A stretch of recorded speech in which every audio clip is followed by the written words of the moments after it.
bleed green? Are you an ultimate Eagles football fan? Well, you're in the right place. Ready? This is Birds 365, hosted by the new Mac and Mac, Jody McDonald and John McMullen. Here we go.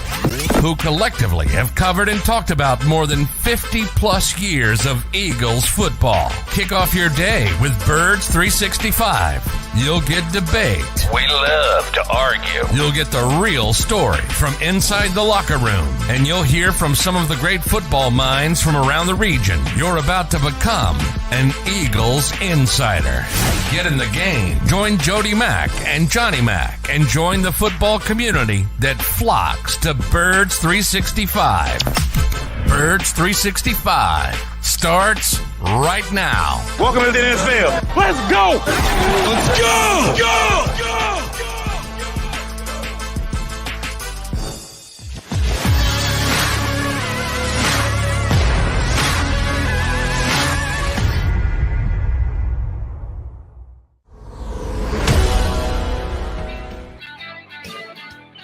And good morning, football fans, specifically those of you who root for the Philadelphia Eagles. This is Birds 365 with Mac and Mac, McDonald and McMullen, here to hang with you on a midweek Wednesday. JM, we got lots to talk about when it comes to the Philadelphia Eagles, and I get it. We're in the midst of the offseason. Every single move the Eagles make, we analyze / overanalyze. We can't wait for the season to actually get here. But across the board, we've sung the praises of Howie Roseman et al. About the moves that the Eagles have made. They have upgraded the roster in a lot of different ways. But one that you can't necessarily say they've upgraded, it's a question mark at best, is their front office. Last night, the Eagles lost another key executive. We knew that it was a possibility. Andy Weidel had been rumored to be interested in the Pittsburgh Steelers general manager opening. He interviewed for it. He interviewed for it a second time. They got down to 6 candidates who got 2 interviews apiece, and a lot of people believed Andy Weidel was a top candidate. He's leaving for the Pittsburgh Steelers, not to become their general manager, but their assistant general manager. If you can, please explain how this is an upgrade for Andy Weidel to go to Pittsburgh. To basically, it seems to be the same job, but titles come into the mix here that denote how much power a guy has. Why is Andy Weidel no longer in the Eagle front office? Yeah, this is an interesting one, Jody. As you mentioned, there's been complete attrition at the top of the Eagles scouting department, basically the top 3 guys. And now that we're in hindsight, you can kind of look back and see the breadcrumbs, moving toward Andy Weidel leaving. It was interesting yesterday because the word got out there that the Steelers were done with their second interviews and they were going to move pretty quickly to hire a GM. And I just put a little tweet out there that said Andy Weidel watch, Eagles, blah, blah, blah. And then pretty quickly after that, and somebody texted me, friend of the show, by the way, and said, Omar Khan's going to get the job.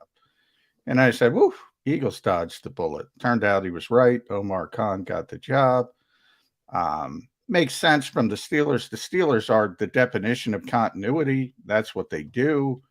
They want to keep everything in-house if possible. And they went with Omar. So that part made complete sense to me. And then all of a sudden here comes, and Andy Weidel's going to be the assistant GM. And then you're like, well, I didn't even know they were looking for an assistant GM. I didn't know they were looking for first place and second place. Now, from the Steelers' perspective, it makes some sense in that Omar was mainly on the business side under Kevin Colbert. So maybe they're setting up sort of this two-pronged approach. You have the business guy, you have the scouting guy.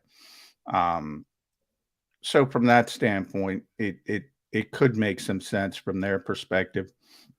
Maybe they wanted Brandon Hunt, the other internal candidate, but maybe he got upset about losing out. Who knows what the politics are from the Steelers side. And Andy is a Pittsburgh guy, grew up in the Pittsburgh area. Tom Donahoe gave him his first job out in Pittsburgh. And we got to circle back to Tom Donahoe. Ended up he leaves, obviously. And you're right. On paper, other than the title, vice president, player personnel versus assistant GM. And I've mentioned this before on the show. For whatever reason, the NFL has sort of set assistant GM, that title, as more than vice president of, Jody McDonald, whatever title you want to give. The biggest title in the history of the world, vice president of football operations. Perfect example.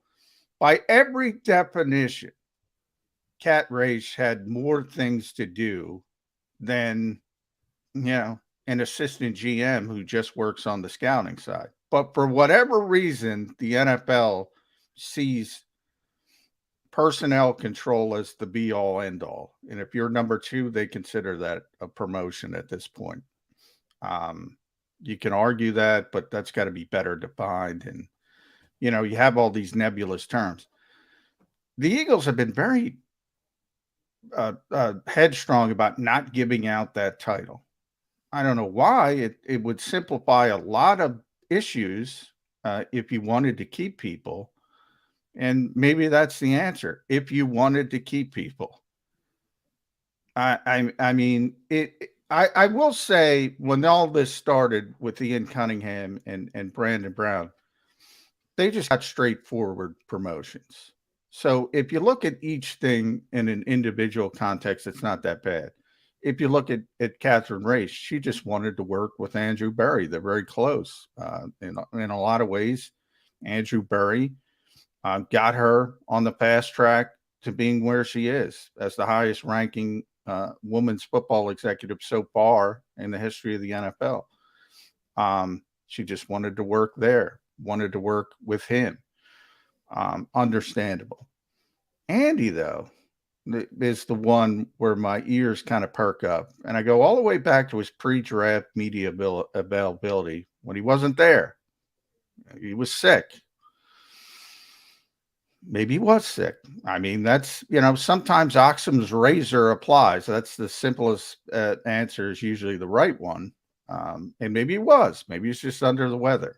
But knowing Andy Waddle, he's not going to miss that. And, from looking back, as I said, in hindsight, you essentially fire his younger brother. You essentially put his mentor out to pasture. And I mean, you were almost pushing him out the door. Right. That's what my next question was going to be here, John. Was there a job for Andy Weidel here to come back to?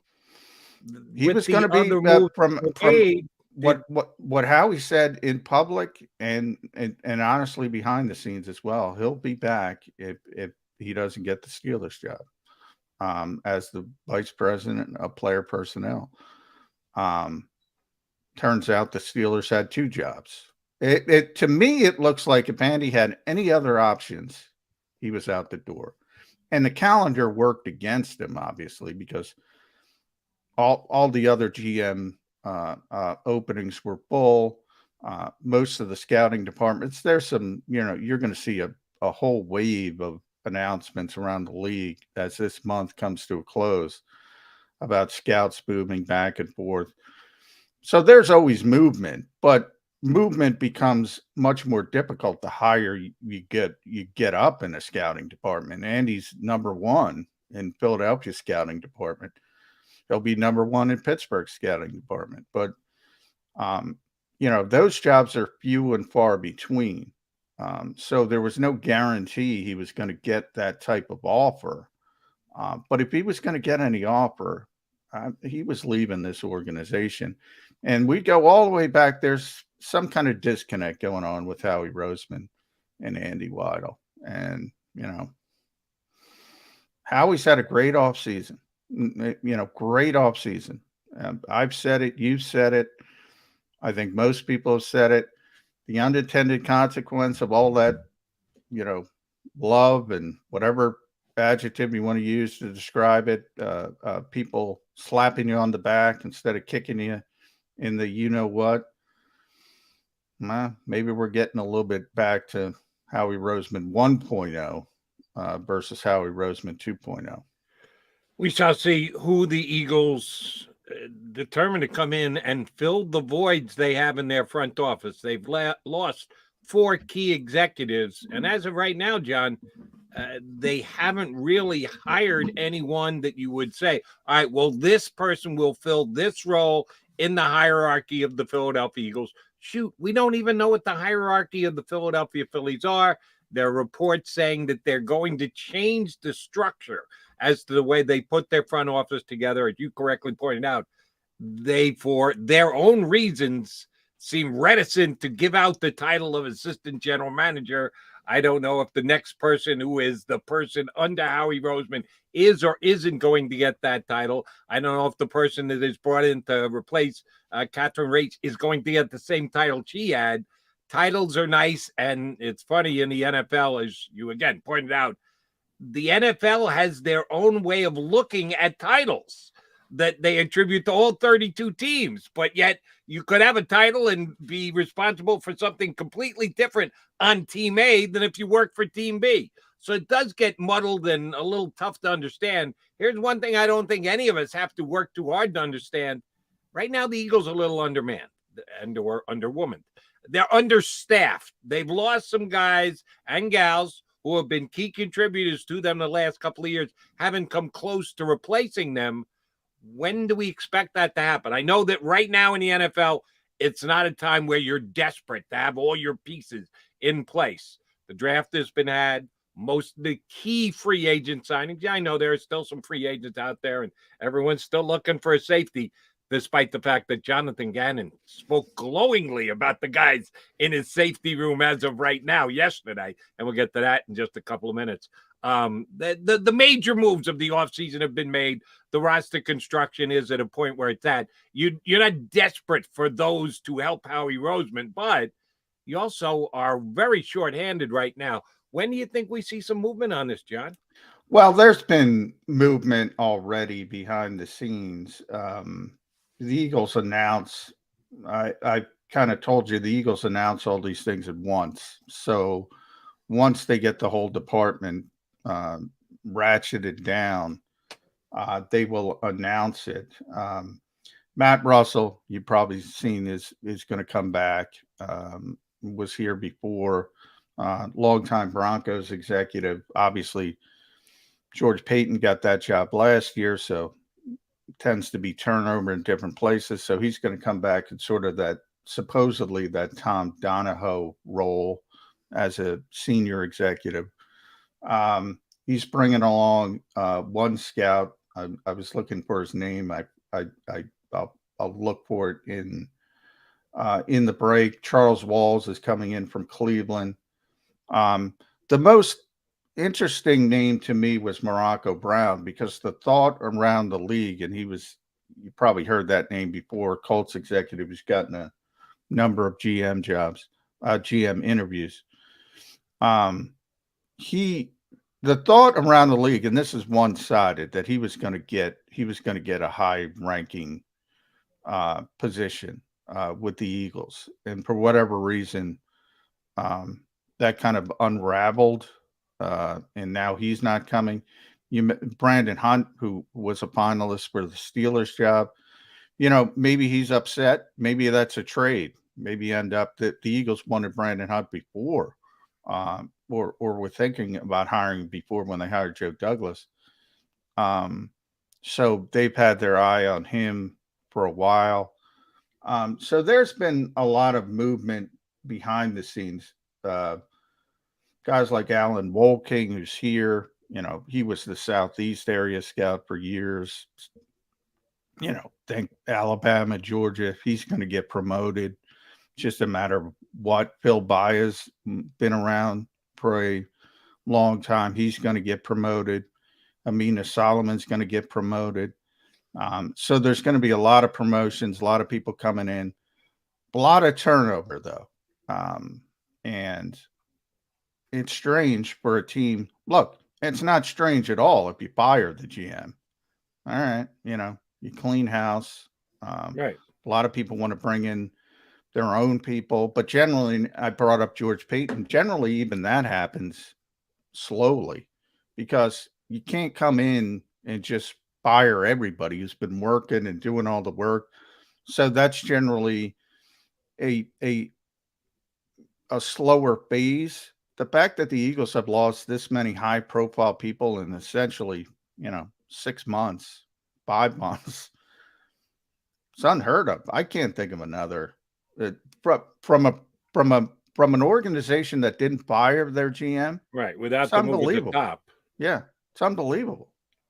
That's why I'm asking, and you're saying there are some. The guy from Denver did come in, but to fill the Tom Donahoe role, I don't even consider the Tom Donahoe role one of the key offseason changes in the Eagles' front office. It is. That one's key. That one you should put Tom with. In a lot of ways, like Tom Tom's older. I think he's 75, so he might retire. He was a very important part of that scouting department. And in fact, when Chip Kelly when Chip Kelly was fired, they were making the transition back. Tom ran the scouting department before they hired Joe Douglas. Excuse me. He was very, very important to everything the Eagles did. He just didn't want the day-to-day grind because of his age. Very important to decision-making. And that was why I said it, another tea leaf. Now, again, Occam's razor, perhaps he is 75. Perhaps he just wanted to retire. And we'll see. Like Jim Schwartz retired. Now, Jim's not that age. But remember when he retired, Jody, what was that retirement? Tom Brady like. I'm not, maybe Tom works somewhere else, maybe he doesn't, but he was a very important part of this organization, very important part of the scouting department. And more than that, he's Andy Weidl's mentor, man. That was his guy. And when you're pushing him out the door and you're pushing his younger brother out the door and you expect Andy Weidl to show up. John, which one is it? Did Tom Donahoe retire or was he pushed out the door? Well, it's possible because of his age that he retired. If you're asking me, that's exactly what I'm doing. I'm asking you. You're selling me on both things happened with Tom Donahoe, and I got to believe one of the two happened. I think he was pushed out the door. I think he was pushed out the door. I think it goes, one of those things where you go back to the year prior, the Milton Williams pick. Everybody saw it. We were all saying at that time, all right, nice knowing you, Tom. Took a year. And they let his contract expire, but it ended up being nice knowing you, Tom. And that may have signified that Andy Weidl should be aggressive in his pursuit for a job, and looking for another job from another team. So the Eagles do have some questions. They're answering a lot of questions with guys who will be on the field for them this upcoming year with the moves that they've made as far as personnel goes. Who's going to be contributing to making those decisions going forward? Eagles still have some questions to answer. All right, we've got our first guest of the day lined up. When we come back, our buddy Jeff Kerr from CBSSports.com will jump aboard. We'll certainly talk birds with him and a couple other league meetings going on, things going on around the National Football League. We'll talk both of those things with Jeff Kerr at CBSSports.com with us next here on Birds 365.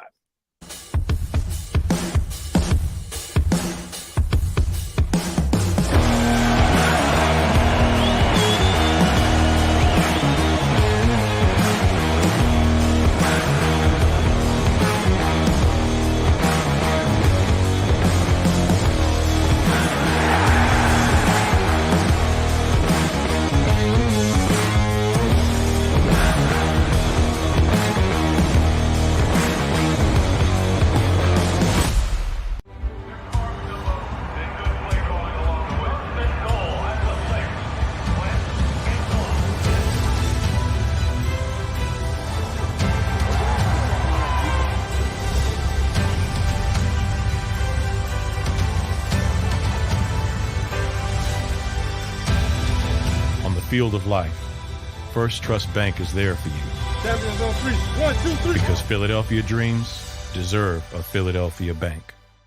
Do you stream on a Roku, Fire Stick, Android TV, or Apple TV? Now you can watch 6ABC 24/7 with the 6ABC Philadelphia streaming app. The big story on Action News. Search 6ABC Philadelphia and start streaming today. In Philadelphia, we celebrated the miracle with pride only 5 years ago. And then the following morning, IBEW Local 98 members went back to work, building this city, rescuing our communities from decay, and inspiring the young men and women of the region to take pride in who we are. Like the Cats, Local 98 members believe in hope.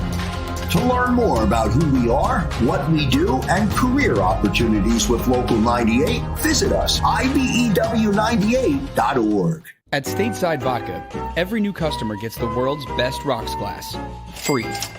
What's that? A rocks glass? You're telling me that bottle is cut in half? You could say that.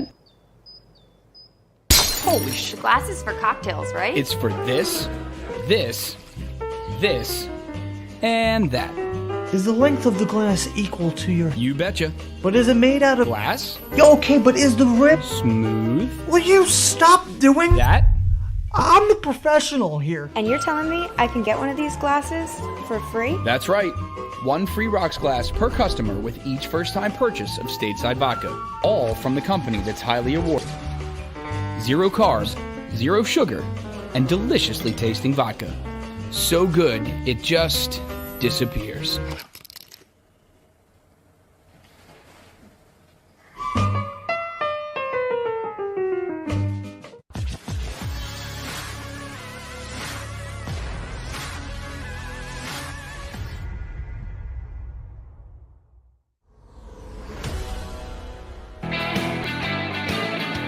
Wednesday edition of Birds 365 here on the JAKIB Media YouTube channel. McMullen McDonald hanging with you. Smash that like button because Jeff Kerr is right. The former undersized offensive lineman hops aboard Birds 365. How's your off season going, JK? Probably a lot better than a lot of all seasons around the NFL. It's not going better than the Eagles, I'll say that. I don't think the Eagles missed on too many opportunities this offseason.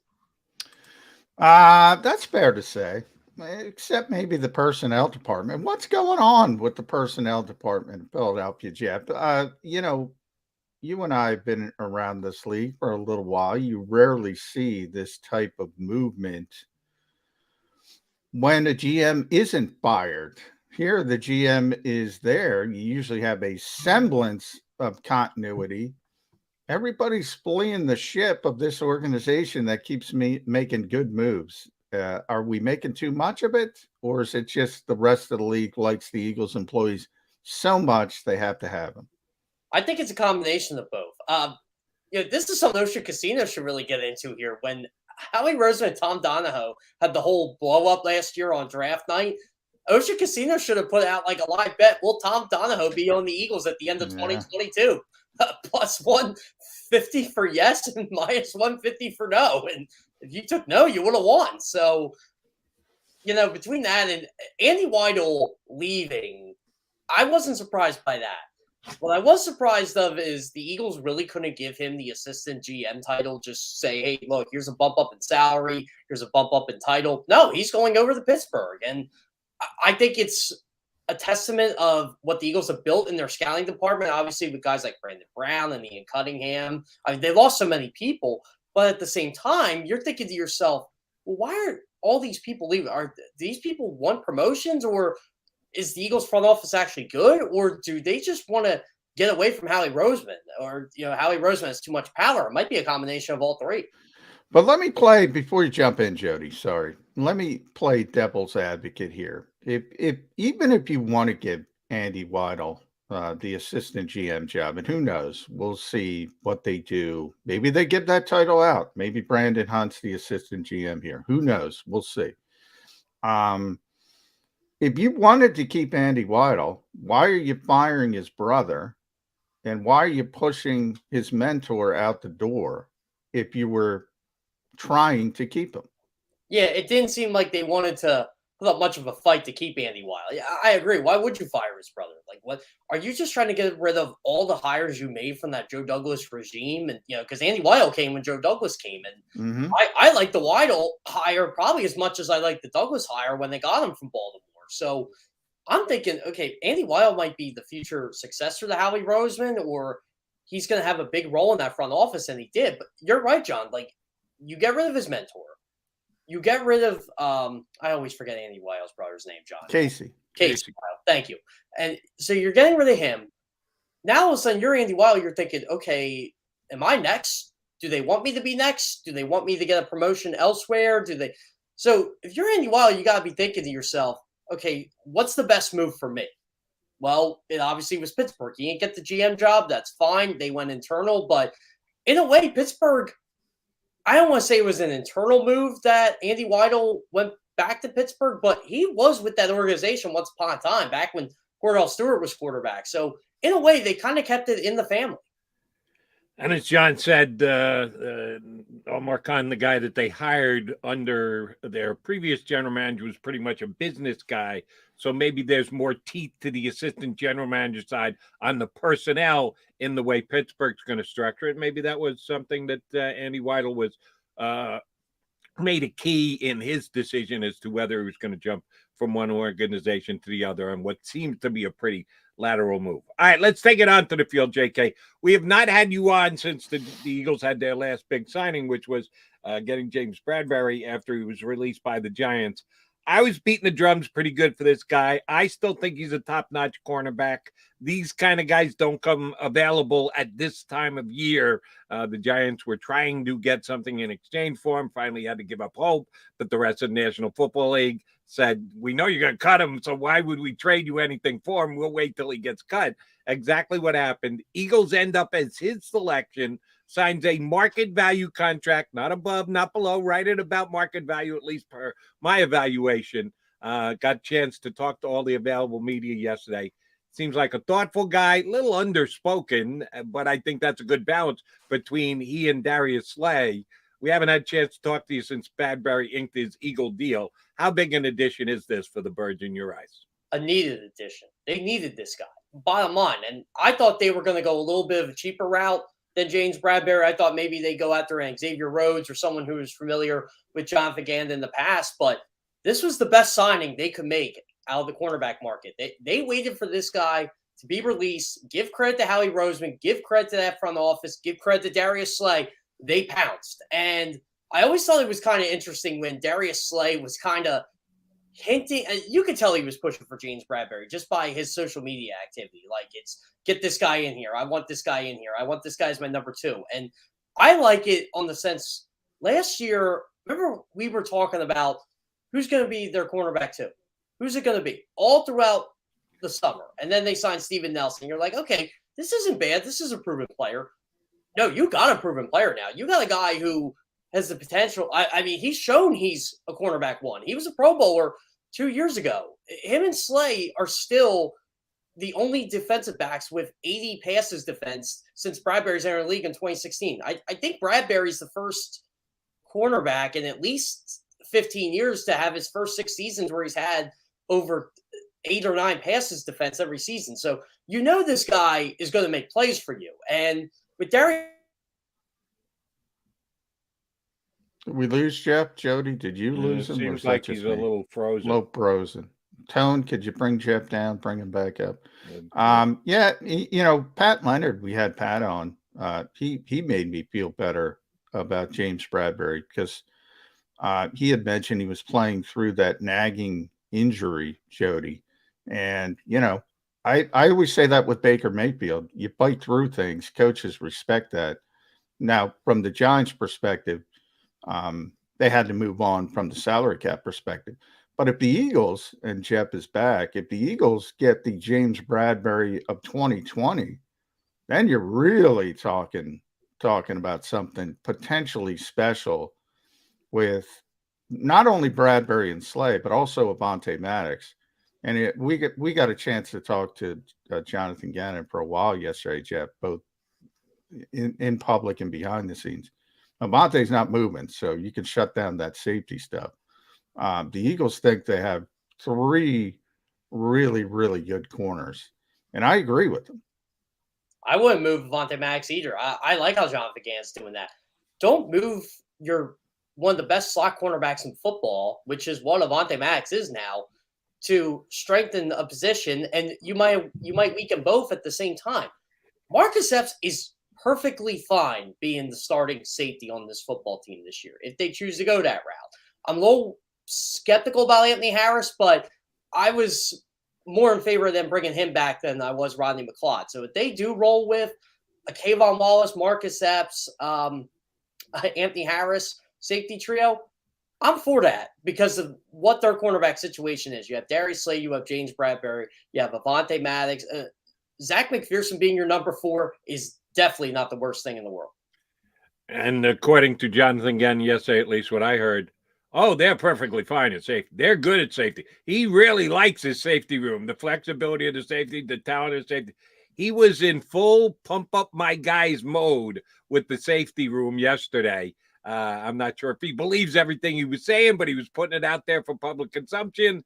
We'll see if the Eagles reach out and try and grab another safety. All right, so they're not moving Avonte Maddox, which means they only have 12 other cornerbacks to consider to move to the safety position because they got 13 of them on the roster right now. At some point, isn't somebody going to be moved to the safety? One of you two guys? Which one, though? Is Tay Gallen or Kerry Vincent? Can they play safety, John? They don't really look like safeties to me.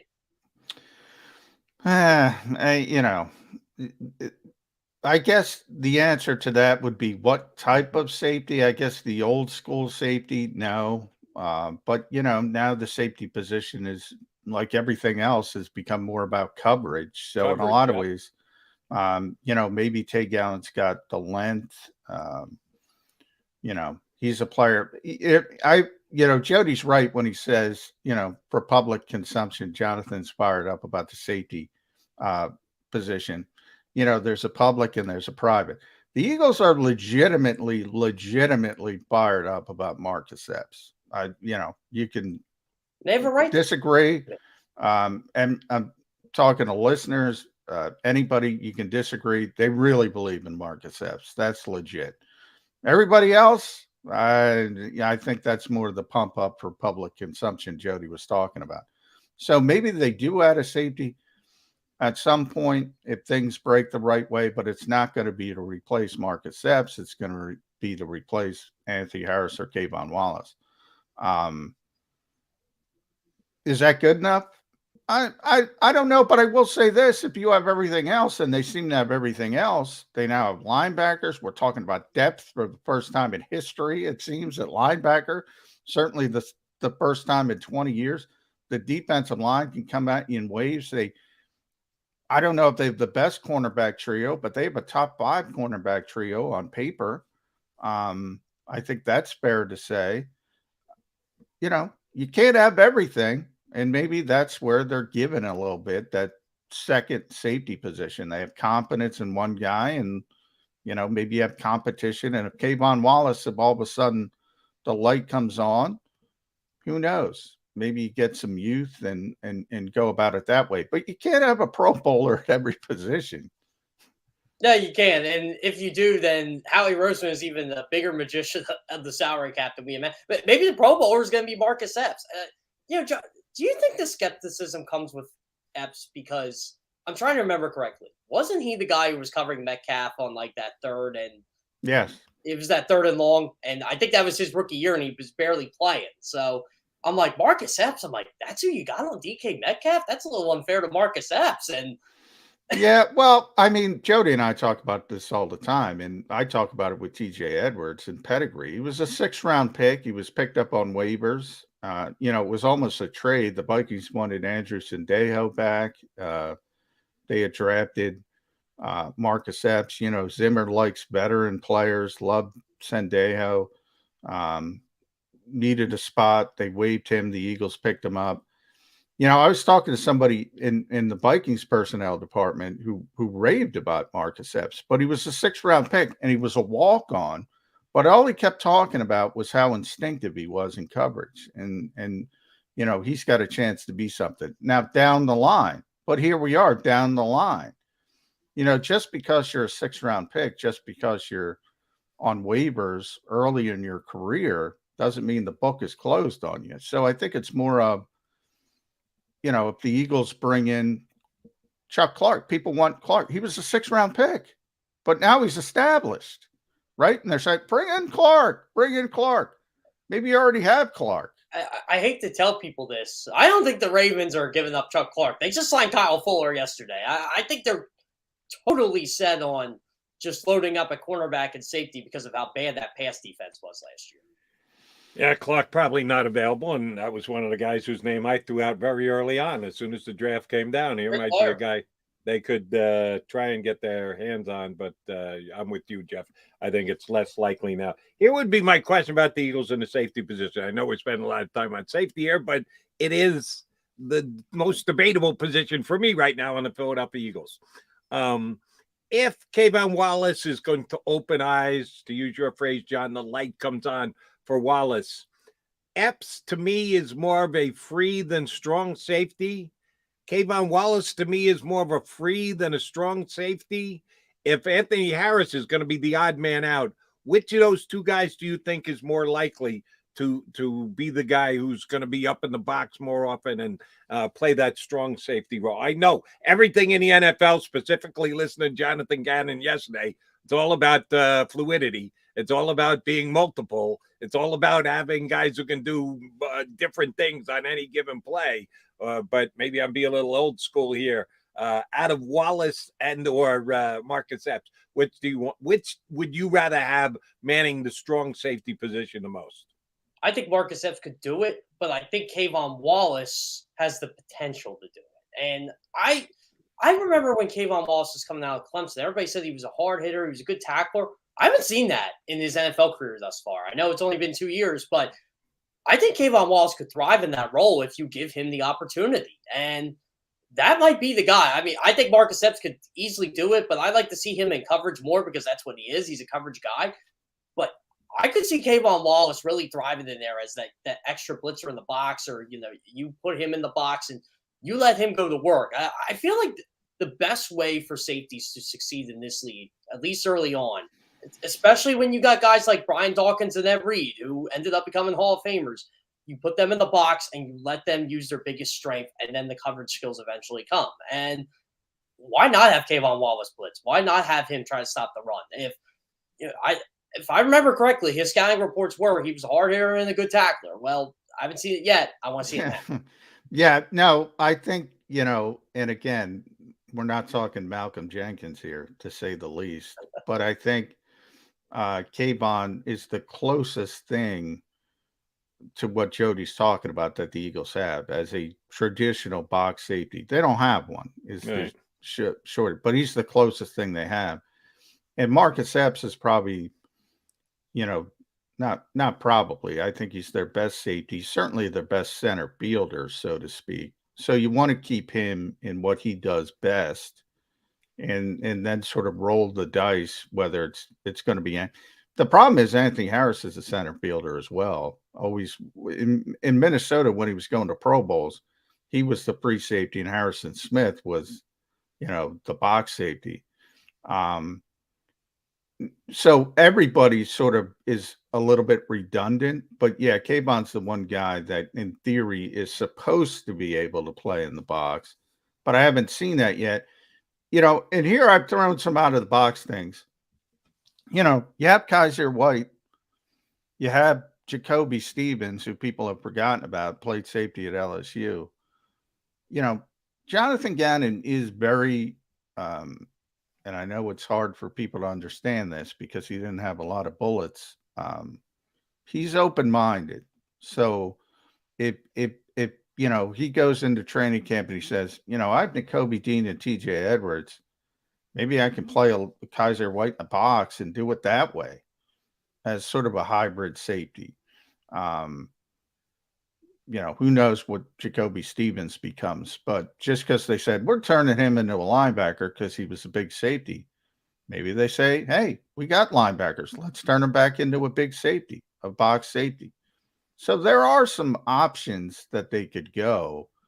But as far as the players we think about, Kayvon Wallace is the closest thing they have to a box safety, but he's not, Malcolm Jenkins, to say the least.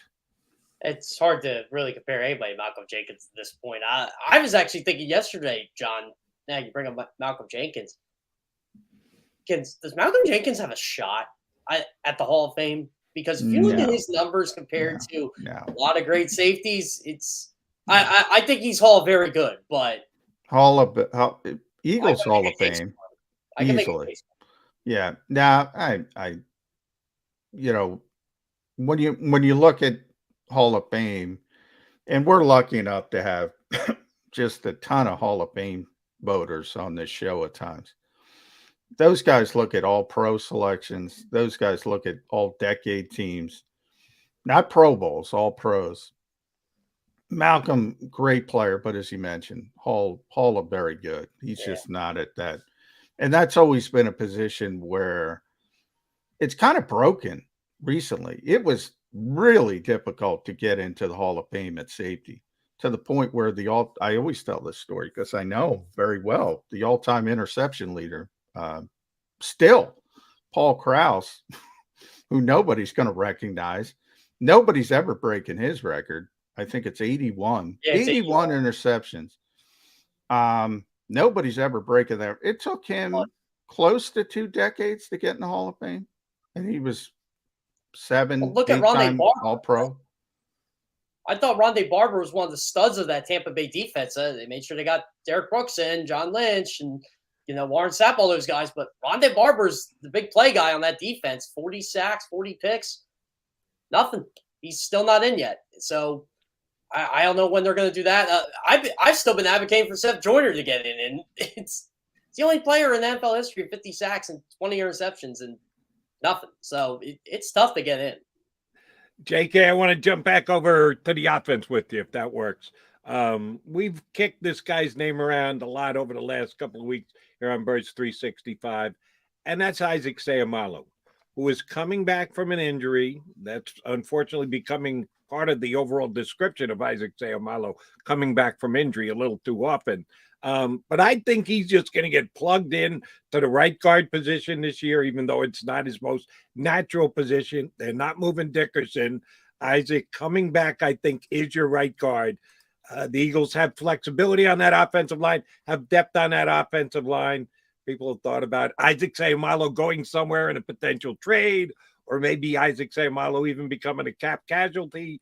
I don't buy any of it. I think Isaac Seumalo is going to be the right guard for the Philadelphia Eagles. And if he stays healthy, he's not coming off the field. Is Isaac Seumalo going to be an Eagles starting lineup week 1 when the season gets underway? I wouldn't sleep on Jack Driscoll taking that job from him. All right, you're another one. Yeah, I'm just going to say it. Guys are just wrong. Isaac Seumalo will be the Eagles' right guard, and if he stays healthy, he'll be there all year long. I mean, I think Isaac Seumalo gets the first crack at it. The best part about Jack Driscoll is you can put him at guard, you can put him at tackle, but I think the Eagles might have uncovered something with Jack Driscoll at guard. Just one of those guys you thought he was going to be a tackle in the NFL. They gave him an opportunity.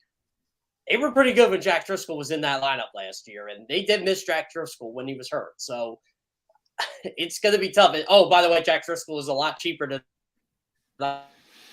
Yeah, that's part of it. I think we lost Jeff. Try to put him down and bring him back up again, Tone. He's right. The Eagles really like Jack Driscoll, and he would be cheaper. But here's my question, and I'll throw to you, Jody. Isaac might start week 1. Jack might start by week 8. Who's starting week 17, week 18? Because they both always get hurt. That might be the real question. That's a fair question. You'll have Nate Herbert anymore either. Yeah, if they're both hurt, it'll be the Tesla stock swinging in and taking over that position. No, if they're both healthy, Isaac Seumalo will be a right guard. I do not think he's going to be supplanted by anyone this year unless he gets hurt again, which we cannot dismiss because, unfortunately, he's becoming a questionable player with his ability to stay on the field. What about Cam Jurgens? Could he play some right guard? I don't think they want him to play right. I really don't. I think Cam Jurgens is they kind of know I think this is it for Jason Kelsey. Now, maybe he plays, maybe he stays healthy, and maybe plays at an all-pro level again, and he changes his mind. But I think the working plan is this is it for Jason Kelsey, and they wanted to get Cam Jerry. They know, as Jody said, they don't want to move Landon Dickerson now because they saw Landon and Jordan together, and they're like, all right, we got something with that. So I think they're right. They don't want to mess with that. So there's no more Landon Dickerson at center. And they want, I think this might be a mistake, to be honest, but they want to sort of try to duplicate the athleticism of Jason Kelsey. I don't necessarily think that's the best way to go. We'll see if Cam develops. It's very hard to imagine anybody being another Jason Kelsey, but I think that's the plan on paper. And the last thing you want to do is mess with a guy and have him wasting time at right guard. They have so many options at right guard. I don't think they're going to go that route unless, once you get to the season, if the injuries start piling up, sometimes you have to do stuff when you don't have a 90-man off-season roster. But Isaac's interesting because of this reason.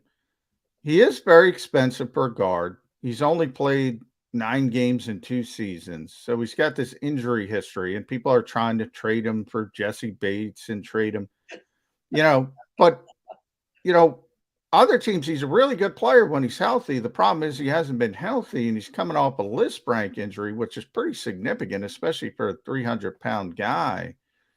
I don't think anybody's going to be banging down their door to pay Isaac Seumalo, not seeing if he's healthy.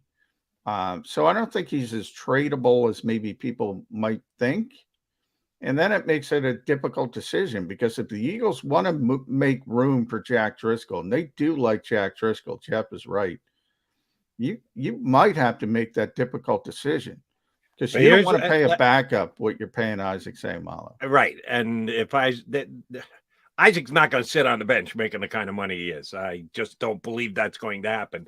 And here's the other thing that I would keep in mind on realignment with the Eagles offensive line due to injuries.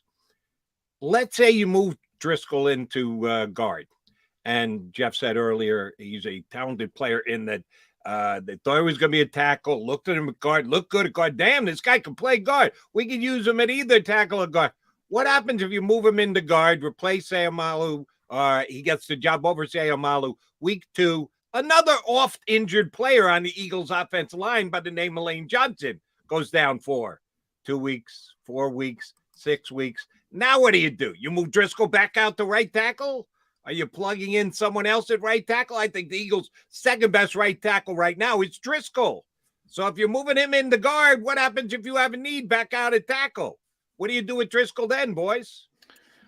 Well, I would say, and Jeff, you can jump in. I would say the Eagles' second best right tackle is Jordan Mailata, and they would move Jordan to right tackle and put Andre Dillard to left tackle. Really? As long as they have, left tackle and move to the right side to fill in for a couple weeks on an injury. It's what they did last year. Well, no, Andre Dillard can't play right tackle. He compares it to writing with your left hand. So right. it's I would move Mailata over too and just play Dillard. They got depth at tackle. I just don't see Andre Dillard going anywhere. I don't. Now, that's one of the reasons I think Andre is more valuable than people think, because typically the thought process is if you're a backup in this league, you have to play multiple positions, and that's normally right. You have to have versatility. And people are saying, well, the Eagles got to trade Andre Dillard because he can't do anything else. He can't be a backup. Well, the versatility of Jordan Mailata enables them to keep Andre Dillard because he has value. And they know he can play left tackle, at least to an acceptable level. And they know Jordan has no problem moving over to right tackle. He doesn't complain. He just does it. So it's a little bit of a luxury that they have that typically teams don't have. So it is kind of unique for the Eagles in that Eagles fans at least should wake up every day and thank you know what for whatever your deity is for Jordan Mailata, because not only is he a great player as he turned into a great player, he also doesn't seem to know he's a great player, and he keeps acting like he's not a great player. Yeah, I'll do that. I'll do that. I'll do that. Whereas, remember Jason Peters? They finally convinced him. They finally convinced him to move to right guard. Right? Who was the left tackle? I'm forgetting. It was Andre. It was Andre Dillard. Yeah, they dropped. So they finally convinced Jason Peters to move to right guard. Then the injury happens, and they said, well, we'll just move Jason Peters back to left tackle, which he wanted to do anyway. Right. But anybody who ever met Jason's like, nope, not doing that. John, if there was ever a day I would love to be in the NovaCare complex, in the front office, was the day they called Jason Peters in and asked him to play tackle again. I think he would have like that Thanos-looking face at Roseman. It's awesome. Nobody had. I used to joke that the Eagles flow chart, everybody thinks it's Jeffrey Lurie and then Howie Roseman. And at the height of Jason Peters, I think Jason was ahead of Howie Roseman. He did whatever the hell he wanted to do, and everybody got out of his way. Hey, Jordan's whoa. like, I just thought of something, John. Could Jason Peters be up for one of the executive positions in the Eagles front office? Seeing as he had that kind of gravitas before, just go ahead and give him an office and give him a title. Yeah, I'm surprised Jeffrey loved him. Coach Emeritus. He still wants to play, I assume, He's a free agent, 40-year-old free. He always said he wanted to play till he's 40. There he is. But it is a luxury to have a player as good as Jordan Mailata has turned into, who isn't a prima donna, and say, "Oh, I'll go play right tackle." It's interesting, and it doesn't happen very often. I think they should reward Jordan Mailata for his faith and give him the ball at the goal line once. That would set Philadelphia on fire. They 2017. That's all. I swear, Doug was messing with people. They were talking about that since they saw Jordan's rugby highlights, and yeah, but I wouldn't count on that. But it hasn't happened yet. So yeah, the biggest reason not to do it is you got to put Dillard in at left tackle. They hand him the ball. No, I want my lot of blocking at left tackle every single play. I don't want to move it over to right tackle, as you guys have attempted to do here if Lane Johnson goes down. No, I want to leave Dickerson and Mailata on that side of the field every single snap, if both healthy for the entire year. That's a true strength of the Philadelphia Eagles, the left side of their line. If I didn't have to mess with it, I wouldn't mess with it. I'd just plug those guys in and run every single play from now until the end of the season. All right, end of the season is where I want to go last with you, Jeff Kerr. Expectations have been ratcheted up for the Philadelphia Eagles because of the offseason they've had, the moves that they've made. Some people have already said they've surpassed the Dallas Cowboys in the NFC East. I certainly believe if you're just comping their two off seasons, the Eagles off season is much better than the Cowboys off season. Is that enough to say they're going to beat the Cowboys for the division this year, Jeff? To beat the Cowboys in the division, you have to actually beat them on the football field, which they have not shown they are close to doing yet. But again, week 6 is going to be the key for them. I think they are as good as the Dallas Cowboys. I think they can beat the Dallas Cowboys, but they have to do it. And I actually came out with my Eagles win prediction the day James Bradberry signed. It was sent in to CBS, and I have him at 12-5. I'll still keep them at 12-5. I think that this team is a 12-win football team. They're a very good football team. They're a very deep football team. I think Dallas losing La'el Collins is going to be huge for them.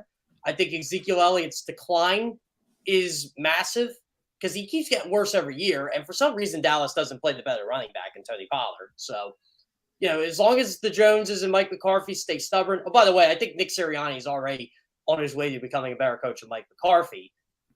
I'll say the Eagles and Dallas Cowboys split this year, but I do think that the Eagles are right there with them. And they just have to beat them on the football field. They have to take care of business at week 6 and show the Cowboys, hey, you are not winning this division 2 years in a row. We're going to keep that dubious streak of we haven't had a repeat division winner in the NFC East since. Yeah, that's amazing. What are we, 17 years? I'll leave you with this, Jeff. You said 12 wins. I can't believe I didn't ask you this yet. Got to be, if you have them at 12 wins now, it would have had to been, what, 15 if the Eagles were able to get Nick Foles back? Oh, 17. Come on. Whoa.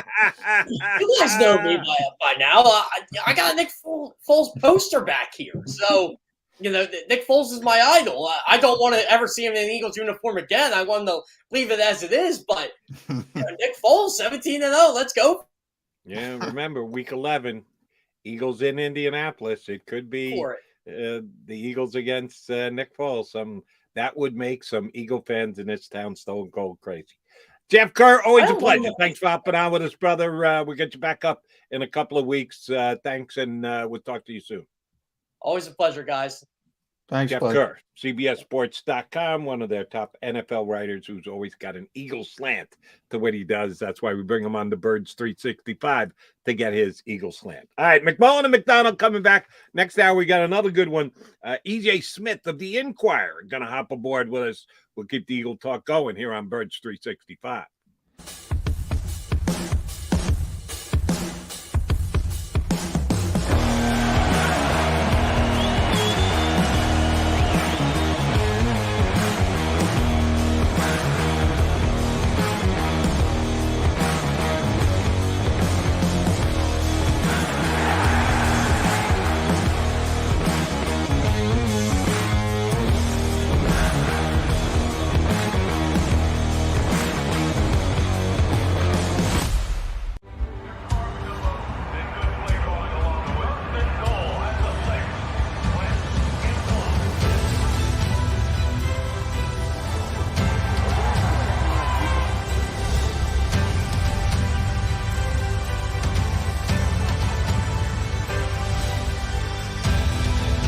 Field of life, First Trust Bank is there for you.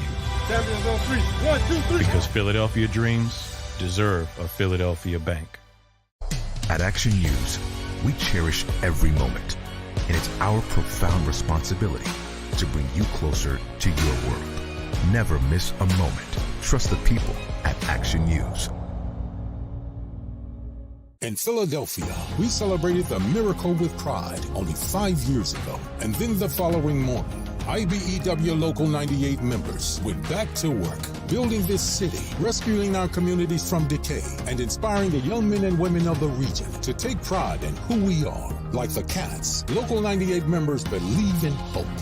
To learn more about who we are, what we do, and career opportunities with Local 98, visit us, IBEW98.org. All right, did you know I was the Mommy Slam Dunk Champion? Really? Yes, really don't sound so surprised. Let's see it. Oh, you're ready. All right, here we go. Let's hear the crowd. So go to right, go to left, fake 'em out. Mama, go up, mama! She did it. Again? You can't avoid gravity, but United Healthcare can help you avoid financial surprises by helping you compare costs and doctor quality ratings. United Healthcare. At Stateside Vodka, every new customer gets the world's best rocks glass, free. You're telling me that bottle is cut in half? You could say that.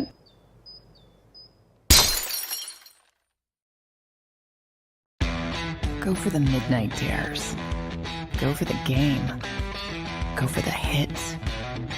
Go for the fans. Go for the win. Go to Ocean Casino Resort. Book your trip at theoceanac.com.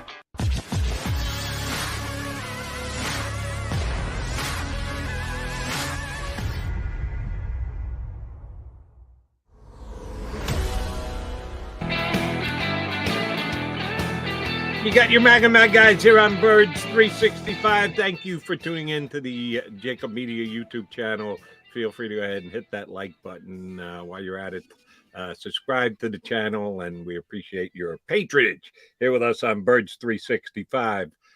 J-Mac, as I mentioned, we've got EJ Smith joining us coming up in about 20 minutes from now. I think we've got EJ on once before. I don't want to misstate this like I did last week with Howard. I think this is EJ's debut. Is actually. I believe Okay, it so is. EJ's first time last week when Howard joined us before going out and braving the roads for the Eagles Drive for Autism. I had completely forgot we had Howard on the year before, which was my bad. I apologize to the king for that. We haven't had EJ on before, huh?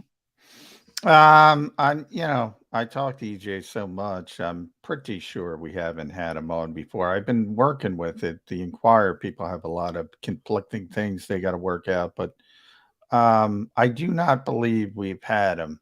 So maybe I had him on WIP, or I was on with someone else who had him on. It was a co-host thing where we talked. I thought that I'd spoken to him before, but maybe it wasn't here on Birds 365. But either way, we're looking forward to talking to EJ.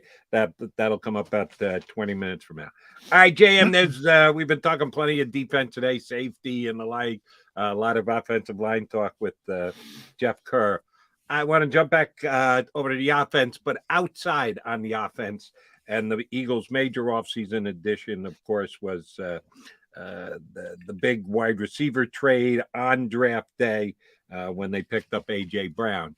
You and I have taken some grief from the guys here on the stream. I've taken some grief on Twitter and on my WIP show for saying, for me, A.J. Brown is just outside the top 10 receivers in the national. Why are we taking grief for that, Jody? What? That's not an insult. It really isn't, but some people, God forbid, you don't have him as the best wide receiver in the league. He's equivalent to Devontae Adams. If you want to hear me say, I'll say it for you. I don't believe it for a millisecond, but if that's what you need to hear, come on. Okay, fine. We can say it. Why do people request? Do you want honesty or do you want us to lie to you? I don't understand. Nor do I. But I've given you where I think.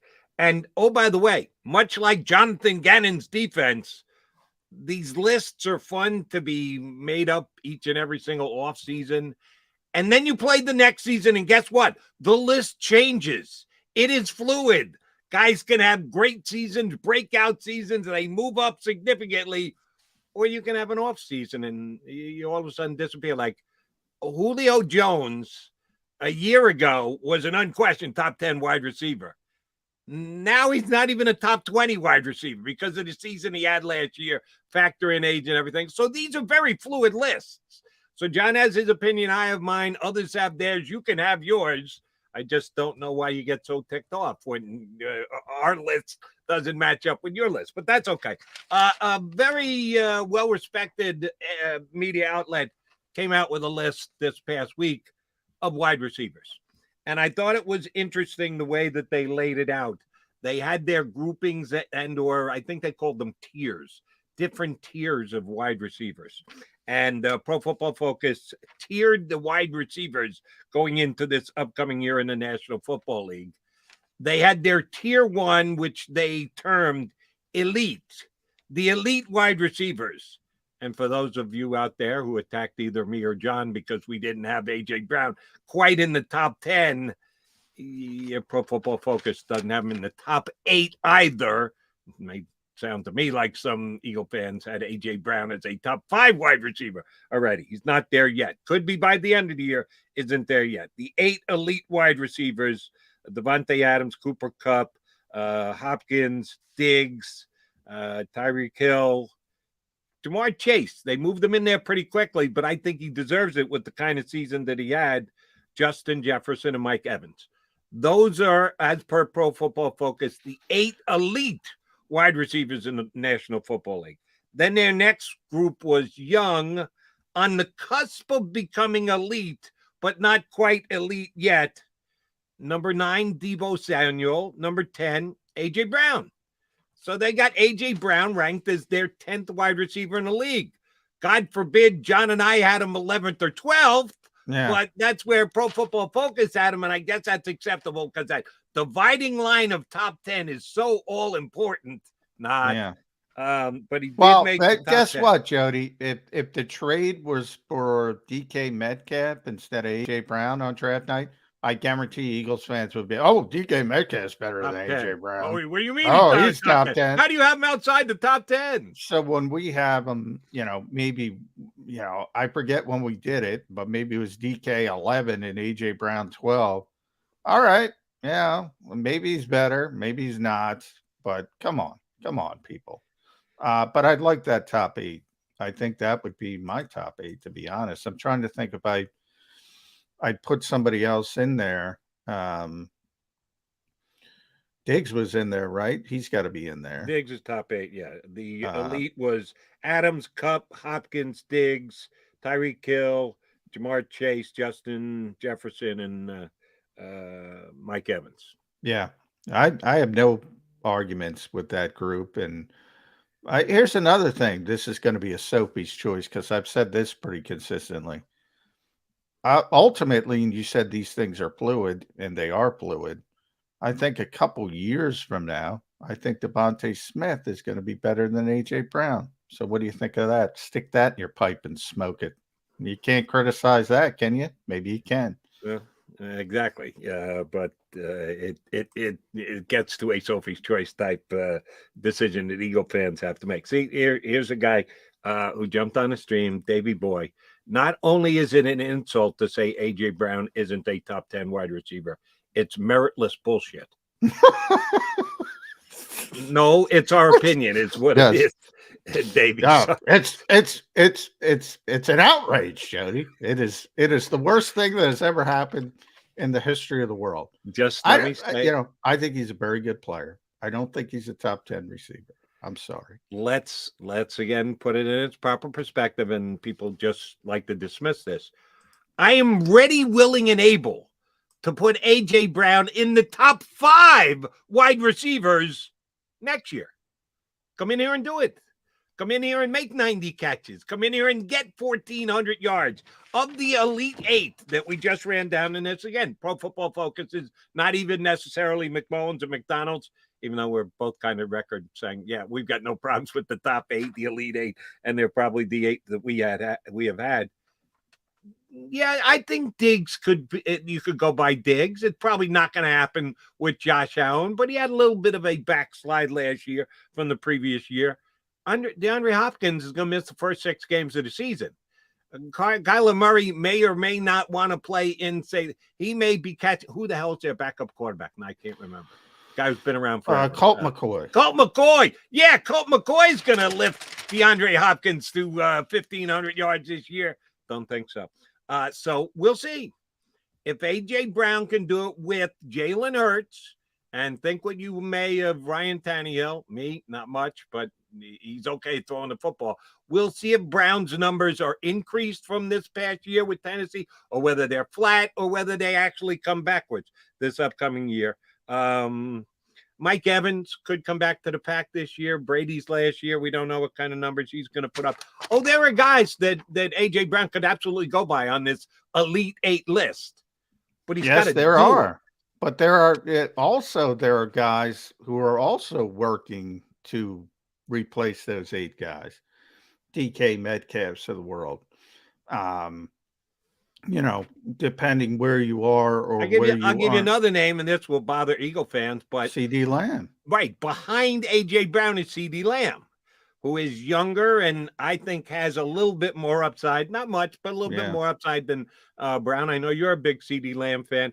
They right now, Pro Football Focus, have him rated behind Brown. And the guy who I always seem to be coming to the defense of is Adam Thielen. All the guy does is go out and Adam's great, and Adam would have been, but Adam's 32 and he's been hurt the past 2 years. So that's the only reason I knock Adam Thielen down. But there's some veteran guys. Yeah, I mean, if you want to start talking about guys like that who can, if he plays 17 games, that's my question. Is he going to be able? He's such a good freaking route runner. He catches everything, but it's hard for me to imagine that those injuries tend to stop. But as far as young guys, T. Higgins in Cincinnati, like nobody pays attention because it's Cincinnati and they have Jamar Chase, but my God, he's good. For the veteran route, Chris Godwin, what about Chris Godwin? He's in the conversation. And Jalen Waddle, Devontae Smith, the younger guys, as I mentioned, I think Devontae Smith is going to be a hell of a receiver in this league. People seem to overcome that. I mean, Devontae's a better route runner than A.J. Brown. Now, since day one, I've been concerned about the 166 pounds, but after getting to see Devontae for a full year, he might have the weirdest body I've ever seen in my life. He's got these weird, gigantic hands. He's so long. He's so strong, but he's wiry. You think about, 166-pound guy, you think he's weak, right? He can't get up press coverage. He actually can. Yeah. He's an amazing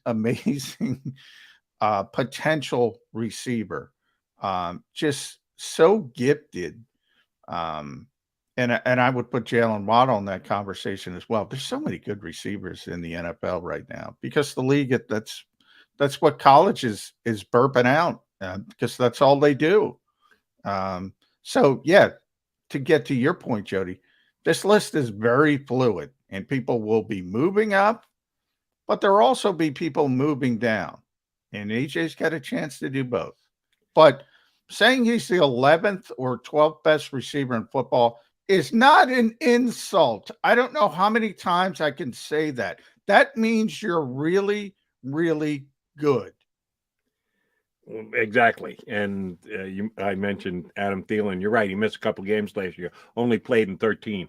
Still had 10 touchdowns. The guy's unbelievable. He's unbelievable. I mean, as to Ron Davenport, we had my old buddy. I mean, that's one of the things I'm most proud of. I was in on Adam Thielen ground floor because I said, if you can run routes in this league, and he's 6'2", he runs a 4.42.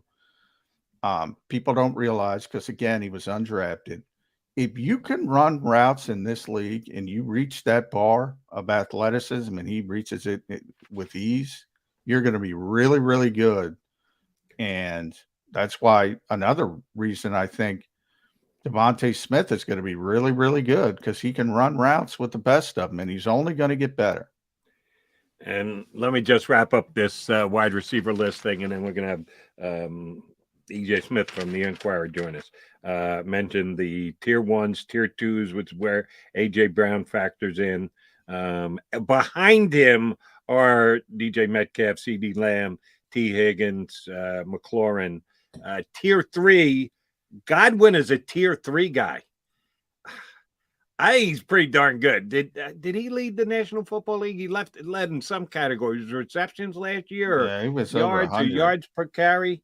I forget when he got hurt. If it was the year before. When did he get hurt last year? I think he had a bigger numbers year than Evans did. I think Evans is more of a playmaker and a touchdown. Yeah, he got hurt. He got hurt late. So he played 14 games, 98 catches. 98 catches in 14 games. We're waiting for some of these other guys who are ranked ahead of him to get to their first ever 98. And by the way, in 2019, 86 for 1,333. Yeah, he's pretty good. Yeah, but he's tier 3 on their list. So again, these lists are debatable. Michael Thomas, who didn't play at all last year, but had talk about a previous year of just going off the charts when Drew Brees was there. He was arguably the best wide receiver in the National Football League. Now they have him down on tier 3. I got to mention this guy. You talk about a veteran that people don't talk about enough. Keenan Allen with the Chargers. Whenever I talk to receivers, young receivers, about other receivers who they sort of emulate, we always ask those questions. The two names I get are Diggs and Allen, by far more than anybody else. Again, for the same reasons: route running. Two of the best route runners ever. And he's a guy that people forget about because he's been doing it for so long at such a high level. Agreed. But he is part of the tier 3, which is not a bad tier when you got Thielen and Keenan Allen and Robinson and TJ Lockett and Amari Cooper as your tier. The tier 3s are Godwin, Thomas, Robinson, Thielen, Allen, and Julio. I don't know why they have Julio there. Julio's still unsigned, John. Nobody signed Julio Jones. I don't know if it's a money thing that he's still holding out, that he thinks of himself as a tier 1 or a tier 2 guy and just doesn't want to take an offer. But get a little late in the game for a guy who just 2 years ago was in the conversation for the best receiver or the second best receiver in the league to not be on somebody's roster. He didn't finish the year off injured, did he? He was he's been he didn't play a lot last year. He hasn't played, I think, a lot in the last 2 years. I'm looking it up real quick. Yeah, he played 9 games in 2020. Right, but did he play in their playoff game? I don't remember, but he only played 10 games overall. I mean, life happens fast in this league. That's the thing, just because you're a superstar, and that's a first ballot Hall of Famer, Julio Jones. Doesn't mean you're a superstar emeritus in perpetuity. It moves fast, and except Tom Brady. It moves fast for everybody, especially at skill positions. Right. And the tier 4 is Amari Cooper, Tyler Lockett, Mike Williams, DJ Moore. Tier 5, which gets you down into the top 30. Number 1, Waddle. Number 2, Devontae Smith. That's what you should be insulted about. They've got him in the 30s. We've got them higher than that, but I get it. They're not only putting them in a specific order, they're trying to group them together as quote unquote a tier. So if you're going to talk about the second year play, they could have called it the sophomore potential stars. They decided to just call it young. And tier number 5, Devontae is a guy who we both expect to be rising pretty quickly on this list next year. You won't be seeing Devontae Smith in the 30s next year. John and I would be willing to bet good money on that. All right, we'll take a quickie timeout. Coming back, we're going to talk to E.J. Smith of the Inquirer. Eagle Talk continues right here on Birds 365.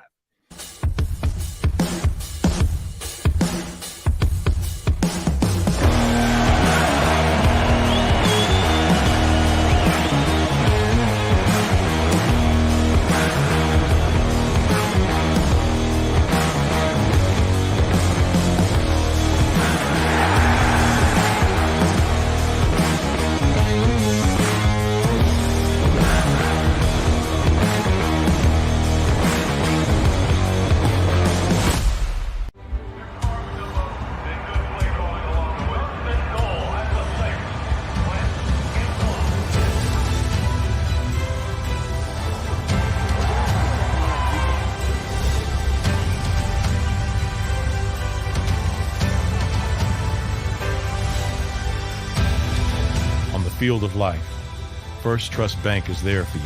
Champions on 3. 1, 2, 3. Because Philadelphia dreams deserve a Philadelphia bank.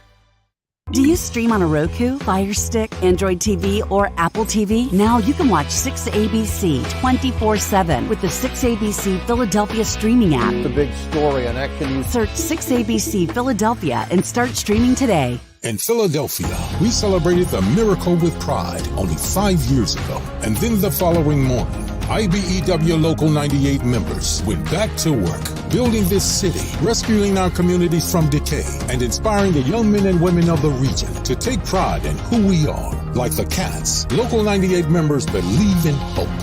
To learn more about who we are, what we do, and career opportunities with Local 98, visit us, IBEW98.org. At Stateside Vodka, every new customer gets the world's best rocks glass. Free.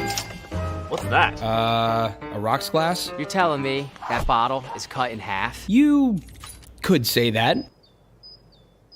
Holy shit. Glass is for cocktails, right? It's for this, this, and that. Is the length of the glass equal to your... You betcha. But is it made out of... Glass? Okay, but is the rip... Smooth? Will you stop doing... That? I'm the professional here. And you're telling me I can get one of these glasses for free? That's right. 1 free rocks glass per customer with each first-time purchase of Stateside Vodka. All from the company that's highly awarded.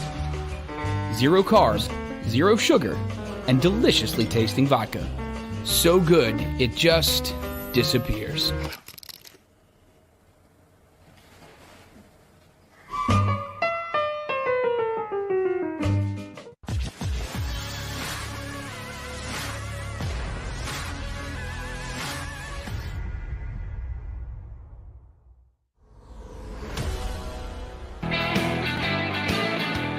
You got your Mac guys on Birds 365. We'll bring a third into the mix. Because the Philadelphia Eagles for the Philadelphia Inquirer. EJ Smith joins us here on Birds 365. And if EJ, this is your maiden voyage with us, welcome aboard.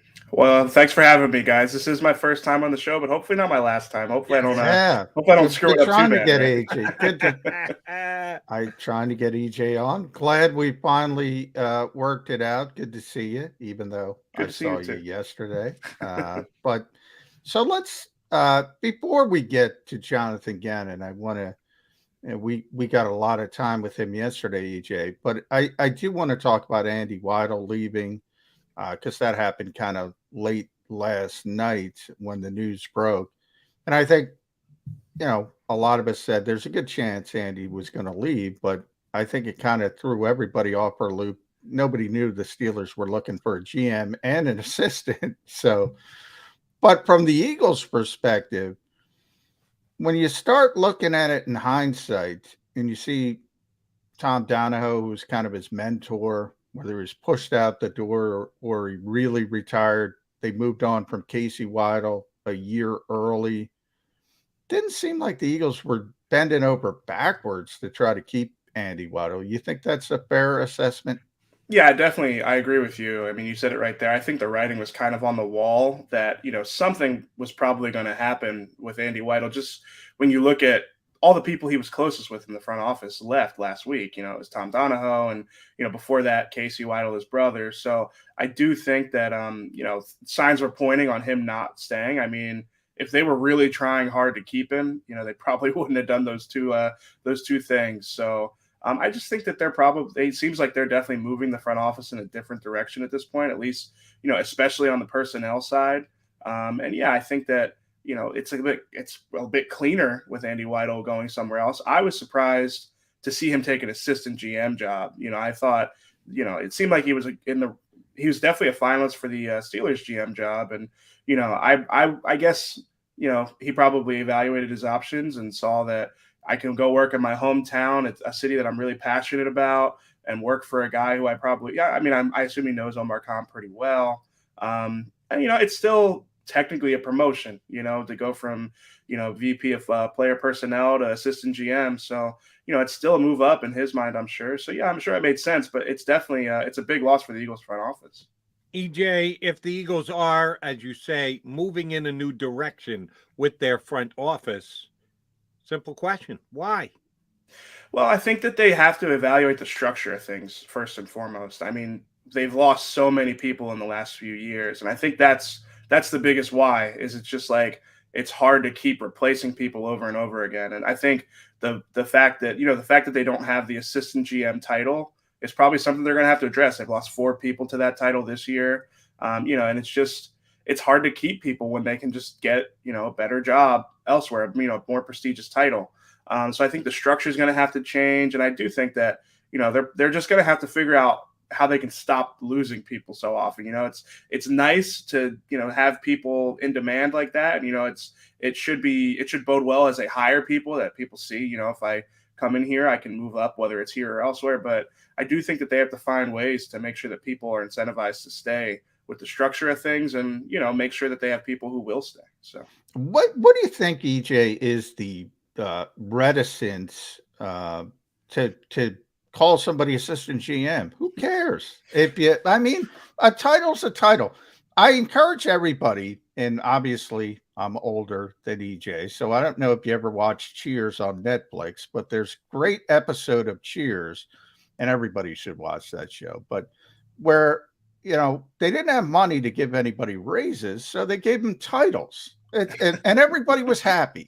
Everybody was happy with a title. It costs nothing. Who cares? Call Andy Weidl assistant GM instead of vice president player personnel. Why do you think Howie Roseman is so headstrong with that mentality? I guess he likes that he's the sole person in the front office that oversees both football operations and personnel. But I agree with you. I mean, you can have an assistant GM, and it's kind of the first day they step into their fancy new office with their fancy new placards, you go, by the way, you're really just running the personnel department. Yeah. I mean, I get what you're saying. I suppose that, if you go into a job interview as an assistant GM trying to be a GM and they ask you what you do every day and you say, I oversee personnel and I don't know anything about football ops, I guess, that's part of it for these people. But I mean, I really do think that after the way this offseason has gone, they really might not have a choice. I mean, at some point, they're going to just have to address that by making that position something that people can, access in their building, because people just keep leaving for it. So I think it's pretty obvious that Howie Roseman doesn't want anyone else in the organization referred to as general manager, even if it has ass in front of it. He's just not going to go there. So you just give up on that happening with the Eagles anytime soon. All right, let's go back out onto the field, DJ. Yesterday, you got your first chance, at least as a media group, to talk to James Bradberry. What do you make of him as a guy? He seems like a funny guy. I would say that the thing that stood out to me the most is, he was trying to hold his tongue, but he was still honest about how he felt about the way that that things went down in New York. He got asked what he thought of the timing, and he said, well, first of all, I know it's a business, and I can put my business hat on and understand why they did what they did, but personally, didn't love it. Didn't appreciate getting cut at that point in the offseason where teams didn't really have money, and there was just not as many opportunities for him to sign a long-term lucrative contract. He was asked if the Giants games are like circled on his calendar, and he goes, no, I'm looking forward to every game. And then he kind of lets out a big smile, like, you guys know I'm looking forward to those ones. So I don't know. I appreciate the honesty. I appreciate, a little personality up there for sure. And I mean, he's talked a lot about his preference. He says that he likes to play a little bit of man end zone.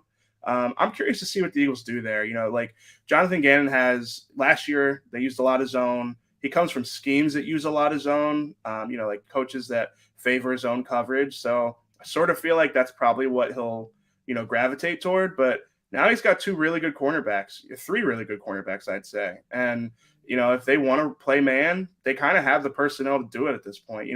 Bradberry was better as his own corner last year in New York, but I still think, having the talent to do both, it'll be interesting to see what happens with that.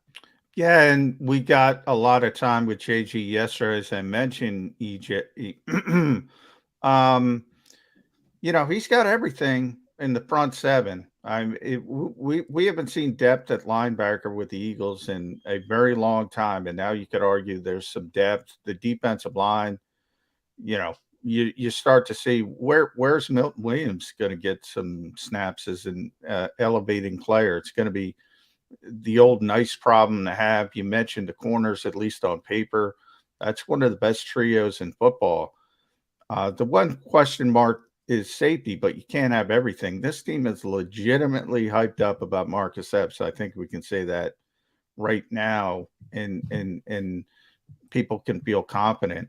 No more excuses for Jonathan Gannon. Not that there were before, but he's got everything at his disposal. Is that fair to say? Absolutely. I was talking on Twitter with somebody yesterday. It's like there's a chance, at least, that at the end of next season, we're looking back and we're going, man, we totally overreacted after that year one. He didn't have the personality he wanted. This just wasn't, defense built in his image. And I think this year, I mean, they've made so many changes that it's kind of difficult to say that this defense isn't built with his scheme in mind. I'm sure that, maybe some players that they brought in were more just about long-term talent, maybe like Jordan Davis.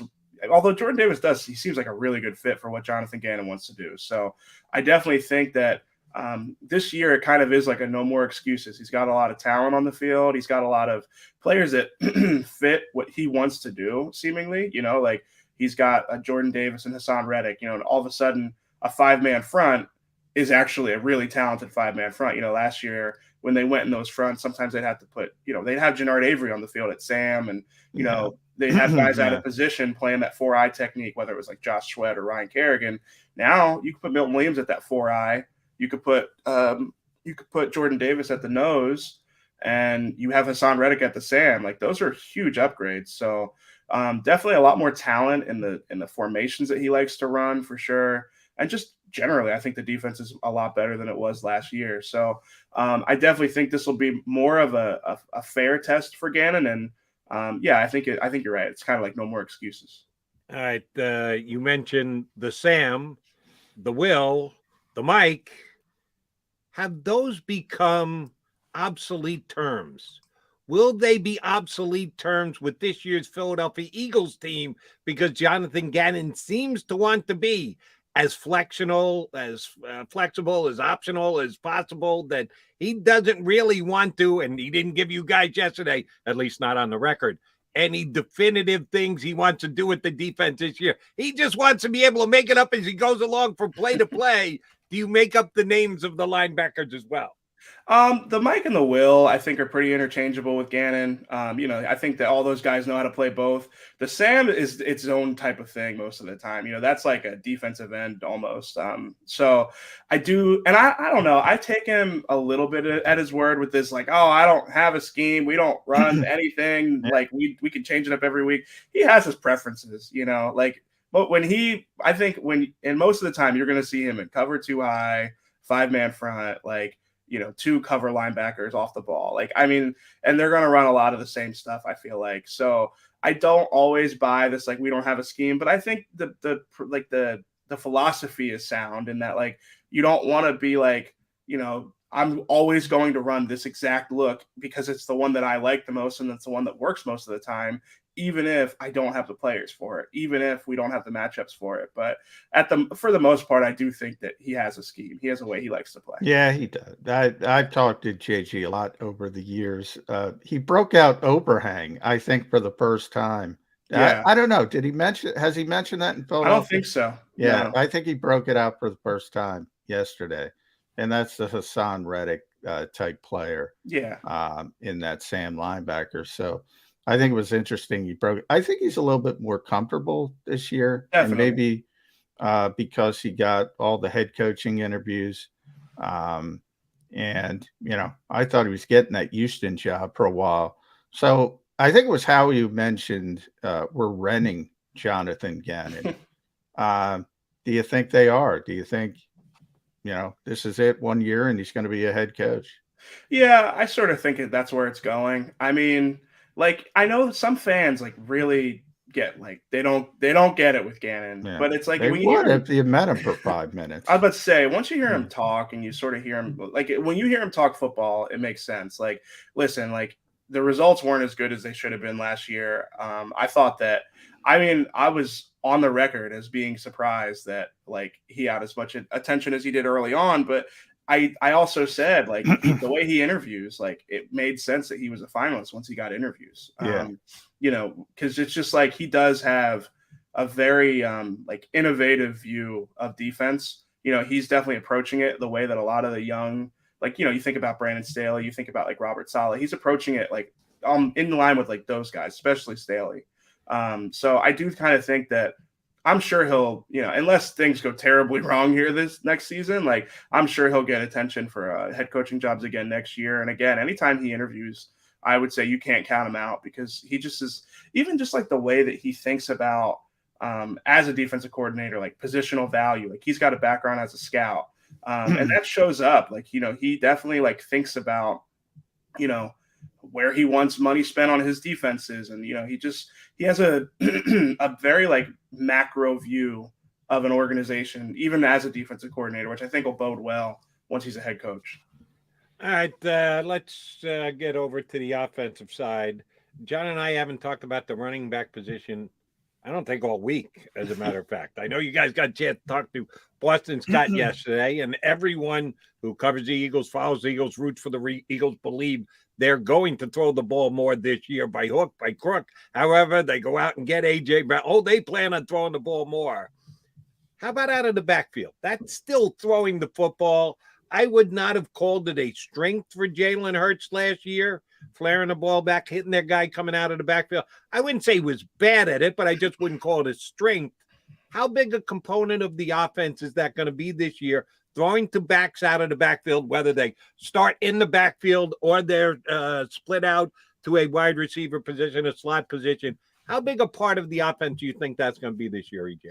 Well, I think anytime Jalen Hurts is your quarterback, the running back's role in the passing game can be a little minimized because, like, he's his own check down. You know, like, he's just going to, instead of checking it down to the running back in the flat, he's going to be like, I can make something happen with my legs. So I think that's why, you know, you sort of don't really know. Like, I agree. Like, you don't really know. Like, is Jalen not good at hitting the running back out of the backfield? Because I don't think he does it very often just because he'd rather keep the ball in his hands. But a name to watch with that, especially like if you want to break a running back out in the slot, is Kenny Gainwell. Like, you know, I sort of thought he had an up and down rookie season.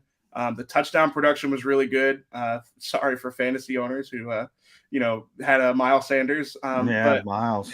that's tough. The big goose egg. Yeah. Yeah, seriously. But no, I think Kenny Gainwell could definitely have a bigger role in, say, the second year. I think he showed enough last year to sort of make you feel like he's going to be a part of their running back rotation for a while. Definitely don't think we have like a Donahoe Pumphrey or anything on our hands here. So yeah, I mean, I would say that, and then the other thing I would say is like Miles Sanders, it's kind of just been weird with him in these drops the last few years. Like his rookie season, he did not have a problem with drops. Like he was pretty good catching the ball out of the backfield. It was like, I remember in that offseason following his rookie season, he was like, you know, I want to be the next Christian McCaffrey. Like, you know, I want to be like, you know, a running back that affects the passing game just as much as the run game. And ever since then, he's dropped like 10 passes a season. So, like, I don't know what's going on with that. But, yeah, I mean, maybe this will be the year he puts it together. Man, a contract year, that could always spur a player to have a big year. Sure, Let's talk about Jalen, though, because you brought him up. And, you know, the Eagles offseason has been interesting. Look, I think everybody focused on, no matter what they say, like they were trying to get Russell Wilson to change his mind. They were serious with Deshaun Watson, although I don't think they would have ever went to where the Browns went with the contract. But, you know, when it came to that other level of quarterbacks, they had no interest in Jimmy Garoppolo, even if he's healthy, which he's not yet. No interest in Baker Mayfield when he came available. Even Kyler Murray, nothing, who's an extremely, extremely talented player.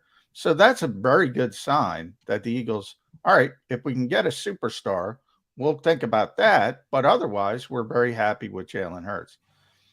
Why the heck is Howie Roseman talking about Nick Foles? Now, I think it was overblown. Yeah, I do too. Why even make the call, though? Why? In this city, EJ? I feel like it was overblown a little bit. I think that it was probably the type of thing where they were doing their due diligence based off of like. Don't even do the due diligence. But I think if it's like, you know, because I do think that if the right opportunity had presented itself, that they would have moved Gardner. I mean, if Gardner had a starting opportunity, I think it would have been best for both of them to let him pursue it. And I think if Gardner had gotten traded, or, you know, I don't see how they would have released him, but if he had gotten traded, I feel like they probably would have been in on Nick Foles, but but I mean, I agree. I hear what you're saying. I mean, just the frenzy was really something the other day. Like sometimes it still surprises me how much people get charged up over this. It's like, man, like it is unbelievable. He won the only Super Bowl in franchise history. And don't get me wrong, I don't think it would affect Jalen that much. No, he's not built like he's not wired like that. Yeah, absolutely not.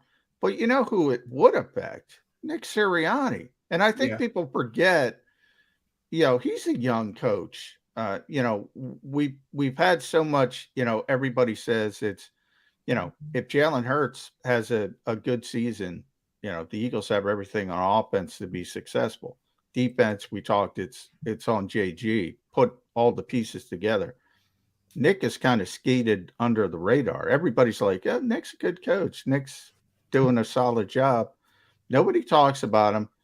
The minute Jalen Hurts, if he loses, say, week 2, Monday night against Minnesota, week 3 against Carson Wentz, and Nick Foles is here, why would you put that on Nick Sirianni's plate? Yeah, no, I agree. I agree with you there. I do feel like, though, this year, like, now that Nick Foles is out of the picture, at least, I do feel like this year, even if the offense struggles, I think the onus is going to be more on Jalen than it'll be on Nick. I mean, I agree with you. Like, there were times last year where we were like, how many screen passes are you going to call? And I think it was more just like, I feel like he was a young coach, sort of like, yeah, I'm going to run all these RPOs, and every time we have the box count we want, we are chucking it to a bubble screen on the outside and taking advantage of that. And finally, he was like, you know what? Like, I've got the best offensive line in football. I've got a quarterback who's +1 in the run game. I'm not calling an RPO and hoping that we get the count we want. I'm just going to run the ball. So I don't know. I think that last year, like, his adaptability was definitely something that was encouraging, but he also did, like, have the wrong idea at the beginning of the year. So, but I don't know. I do feel like this year is going to be such a, evaluation process for Jalen. I think that if they do struggle, I feel like Nick might still skate under the radar a little bit. AJ, if you knew me, you would know that one of my favorite things to do is ask hypothetical questions. Some people don't like them at all, but I like them a lot. But if there's anything that I may like more than hypothetical questions, it's crystal ball questions. So I'm going to ask you to get out your Eagles crystal ball and tell me what player, for whatever reasons, if you want to expand on the reasons, please do so, will get the most snaps at right guard for the Philadelphia Eagles this year. So I heard you guys talking about this earlier.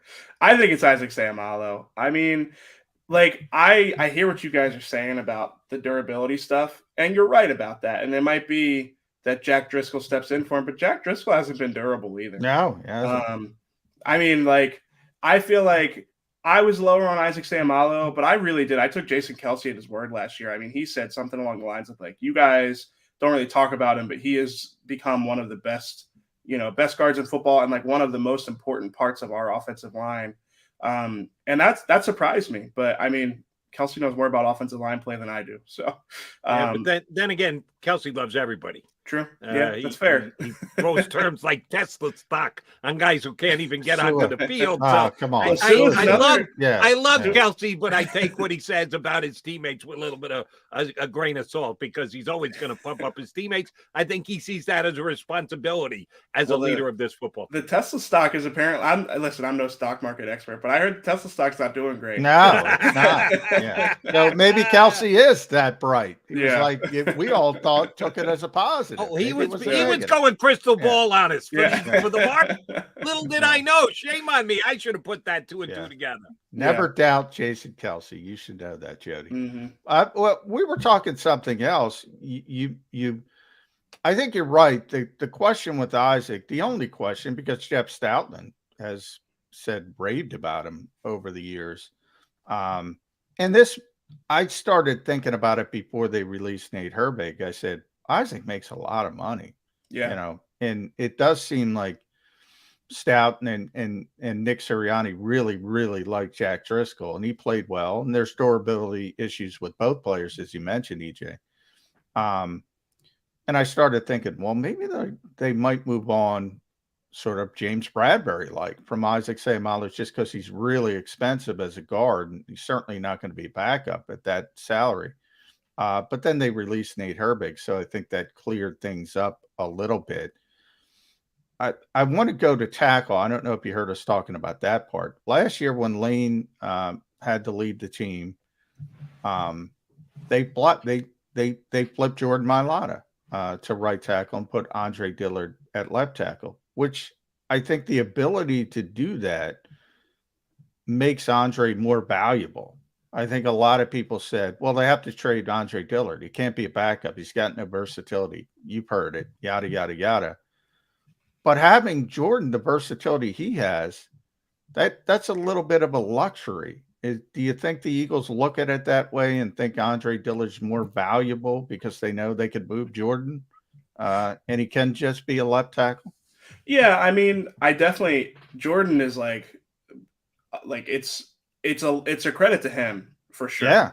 First, he doesn't know he's a star. That's what I said, EJ. He doesn't know he's a star. I think that speaks to, like, man, it's just like both Andre Dillard and Jordan Mailata are like really like cautionary tales for me. Like, on what you see in training camp, you got to be careful sometimes, because like I felt bad because Andre Dillard, when he played left tackle, looked pretty good in the games. Yeah. And I felt bad because it's like for the last 2 years I've been telling Eagles fans, like, this guy he looks awful. like he's getting beat by third-team defensive ends, and then he goes out on the field and plays well. And Mailata, same thing. I mean, Joe Ostman. I about to say Joe Ostman, who just got released, was destroying him in practice for the first few years of his career. And I think like maybe that is always like in the back of his head is like, I used to get my butt kicked in practice every day, and now I'm the starting left tackle on this team. So I agree with you. I think that, the fact that Mailata is willing to do it makes Dillard more valuable. But I also think, I think that there's a lot of value for another team. I'm surprised. I honestly thought he'd get traded because, I mean, he's a starting quality left tackle. He's better than some left tackles on other teams. So I don't know. I definitely think that he's got some value as a left tackle. You just can't move him. I mean, I think it's just more of a mentality thing than anything with him. Starting left tackle, and a highly paid starting left tackle at that. Mailata did get his payday this year, which he definitely earned. Yeah. All right, last one for me, EJ. We haven't gotten to the quarterback yet. We haven't actually talked much about the quarterback last couple of weeks here on the show because the Eagles have made so many other moves, and I think that's a good thing, that we're not narrow focusing on Jalen Hurts, what he is, what he can be, what he has to be, the pressure that's on him and the like. Sorry, Jalen, we got to throw the Klieg light back on you for a millisecond. Off-schedule plays. Play is called, supposed to run one way, defense beats someone on the offensive line. You got to get out of the pocket. The off-schedule plays. Hurts made some big ones this past year. He made some mistakes on those last year as well. He certainly seems to prefer and be better rolling to his right than he does rolling to his left. What is the one aspect that Hurts absolutely positively must be better at this upcoming season in out of the pocket off schedule plays? In that regard, I would say being comfortable targeting all spots of the field. I mean, he really, like, his passing charts are like shockingly reliant on throwing outside the hashes. And that's a thing with like shorter quarterbacks a lot of the time. But with him, it's like when he's out of the pocket, it shouldn't matter. Because, the thing is like, oh, well, they can't see over the offensive line, so that's why they don't do it. But I think with him, it's more of a reluctance to trust what he sees like down the middle of the field and, sort of like not always wanting to take the risks and not make like, just reading it maybe a little bit slower. And that's something he should get better at. Like it would be a surprise to me if he didn't improve like reading defenses from year to year. So that's like the sliver of hope I'll give people who really want to see Jalen Hurts catch on as a franchise quarterback is like the things that he has to get better at, accuracy aside, like I think the thing he needs to get better at is really like hitting reads on time, making better decisions. And like that stuff he'll get better at. Like that's just playing time. The accuracy stuff, I think like, that's a concern. I think the arm strength thing is overblown with him. I think he's got a plenty strong enough arm. Doesn't have a cannon.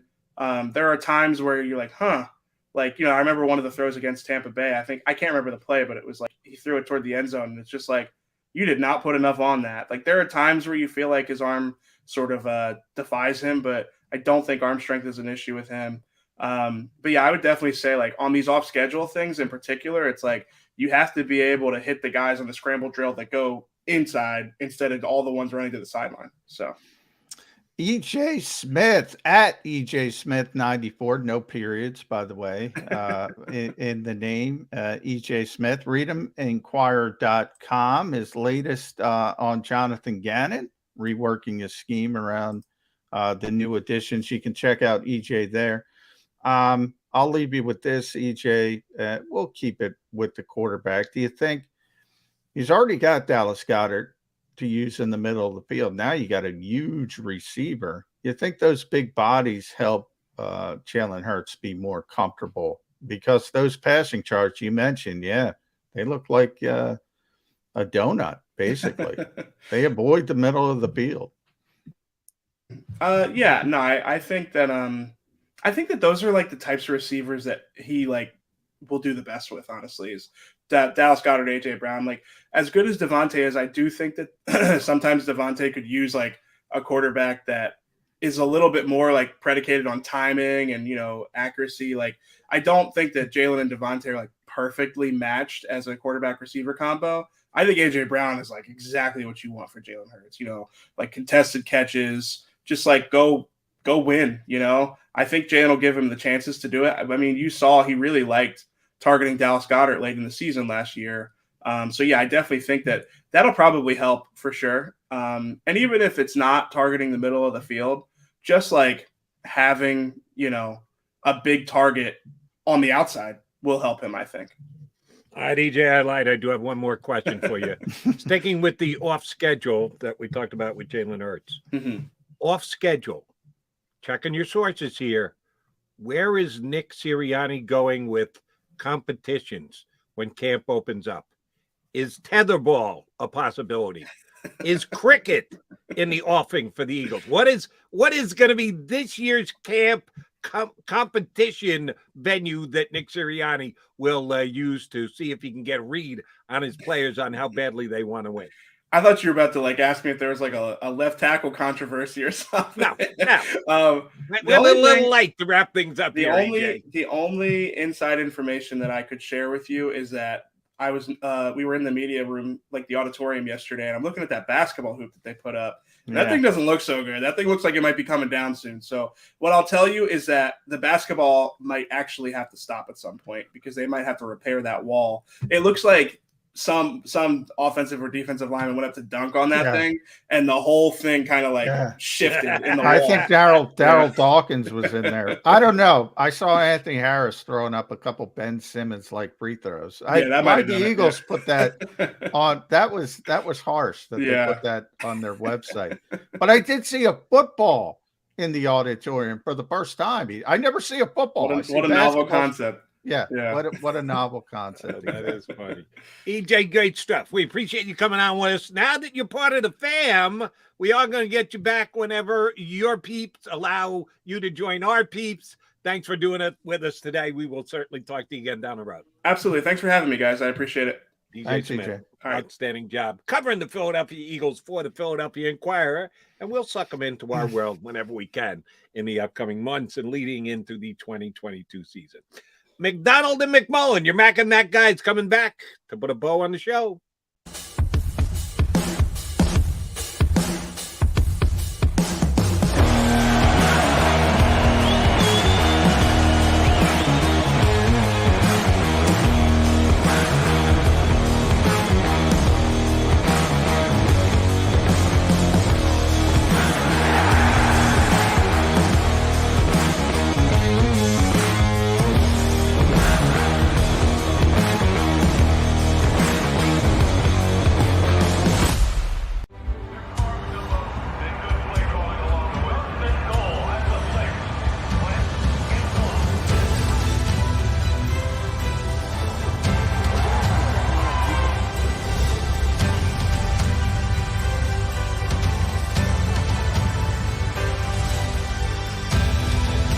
Field of life, First Trust Bank is there for you. 7-3. 1, 2, 3. Because Philadelphia dreams deserve a Philadelphia bank. Do you stream on a Roku, Fire Stick, Android TV, or Apple TV? Now you can watch 6ABC 24/7 with the 6ABC Philadelphia streaming app. The big story on Action News. Search 6ABC Philadelphia and start streaming today. In Philadelphia, we celebrated the miracle with pride only 5 years ago. And then the following morning, IBEW Local 98 members went back to work, building this city, rescuing our communities from decay, and inspiring the young men and women of the region to take pride in who we are. Like the Cats, Local 98 members believe in hope. To learn more about who we are, what we do, and career opportunities with Local 98, visit us, IBEW98.org. At Stateside Vodka, every new customer gets the world's best rocks glass, free. What's that? A rocks glass? You're telling me that bottle is cut in half? You could say that. Holy shit. The glass is for cocktails, right? It's for this, this, and that. Is the length of the glass equal to your... You betcha. But is it made out of... Glass? Okay, but is the rip... Smooth? Will you stop doing... That? I'm the professional here. And you're telling me I can get one of these glasses for free? That's right. 1 free rocks glass per customer with each first-time purchase of stateside vodka. All from the company that's highly awarded. 0 carbs, 0 sugar, and deliciously tasting vodka. So good, it just disappears.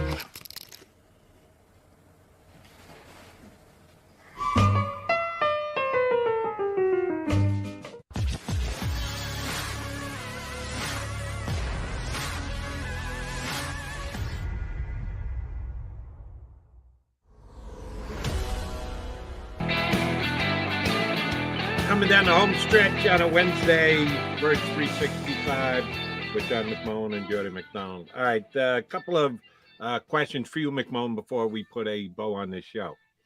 Real quick, Jody, got to break in. Okay. Do you know how to say Adidi's last name from the NFL Network? I don't want to butcher her last name. King, you know who I'm talking about? Aditi. No. Kink. Anyway. I don't want to butcher Adidi's last name, but she is reporting that John Ferrari is expected to be elevated as one of potentially 2 assistant GMs in Philadelphia. Keep an eye on Brandon Hunt, which we mentioned, the odd man out, the Steelers shuffling. Now, did she specifically use the title assistant general manager? That's exactly what she said. Expected to be elevated as one of potentially 2 assistant GMs. So the Eagles are going to go from having no assistant general managers during Howie Roseman's tenure as general manager to having 2. Well, again, and it's Twitter, so you don't have a lot of. When she talks about Brandon Hunt, she says, told he could be in line for a VP spot. So again, the Eagles, it's more about vice president of football operations, vice president of player personnel versus assistant GM. In other words, the Eagles consider them assistant GMs, but they don't use that title. They haven't used that title. Until they use that title, I would lean towards more of the VP titles. John is already the vice president of football operations and compliance. That's what his previous.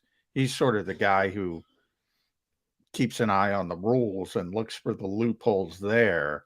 A little bit of a surprise but he might be in for that Catherine Race role. It remains to be seen how it shakes out. But there's 2 names: John Ferrari, Brandon Hunt. Fair enough. And Hunt makes a lot of sense because he was in the mix for the general manager's position, or maybe the assistant general manager's position. 2 filled in Pittsburgh. He didn't get either one of them.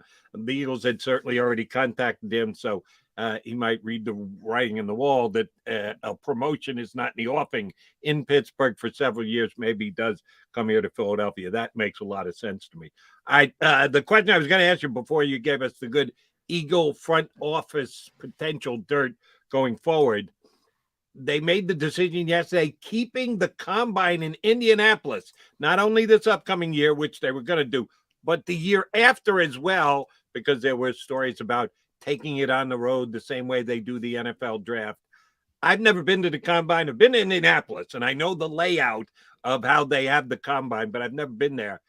People tell me it's one of the most convenient setups that you can have, that it's easy access, it's easy to get from point A to point B and the like. Never covered it. I believe you have, correct? You've covered the combine before? Yes. You're because it's going to be in Indianapolis. Will you be deserting me during the combine week this upcoming year? That's always up to. I didn't go this year. Yeah, depends on. Do they want me there? Did they not want me there? You think you can talk Kratz into going again? It's the question I'm asking. Yeah, I wouldn't mind talking him into going. How's that? Did Kratz bring the wife to Indianapolis? I know he tried to get her to Vegas whenever. He's already planning the wife trip to Miami during preseason for the joint practices. So they're going to have joint practices back to back, Cleveland and Miami. I forget which game's first. I think Cleveland. I do. They're going to have back to back joint practices, defend their joint practice championship. Yeah, he's already taken the wife down to Miami. Putting the undefeated record of the joint practices on the line. Biting champion. Biting champion. All right, last thing, another thing that was discussed around the league yesterday, potential changes to the Pro Bowl.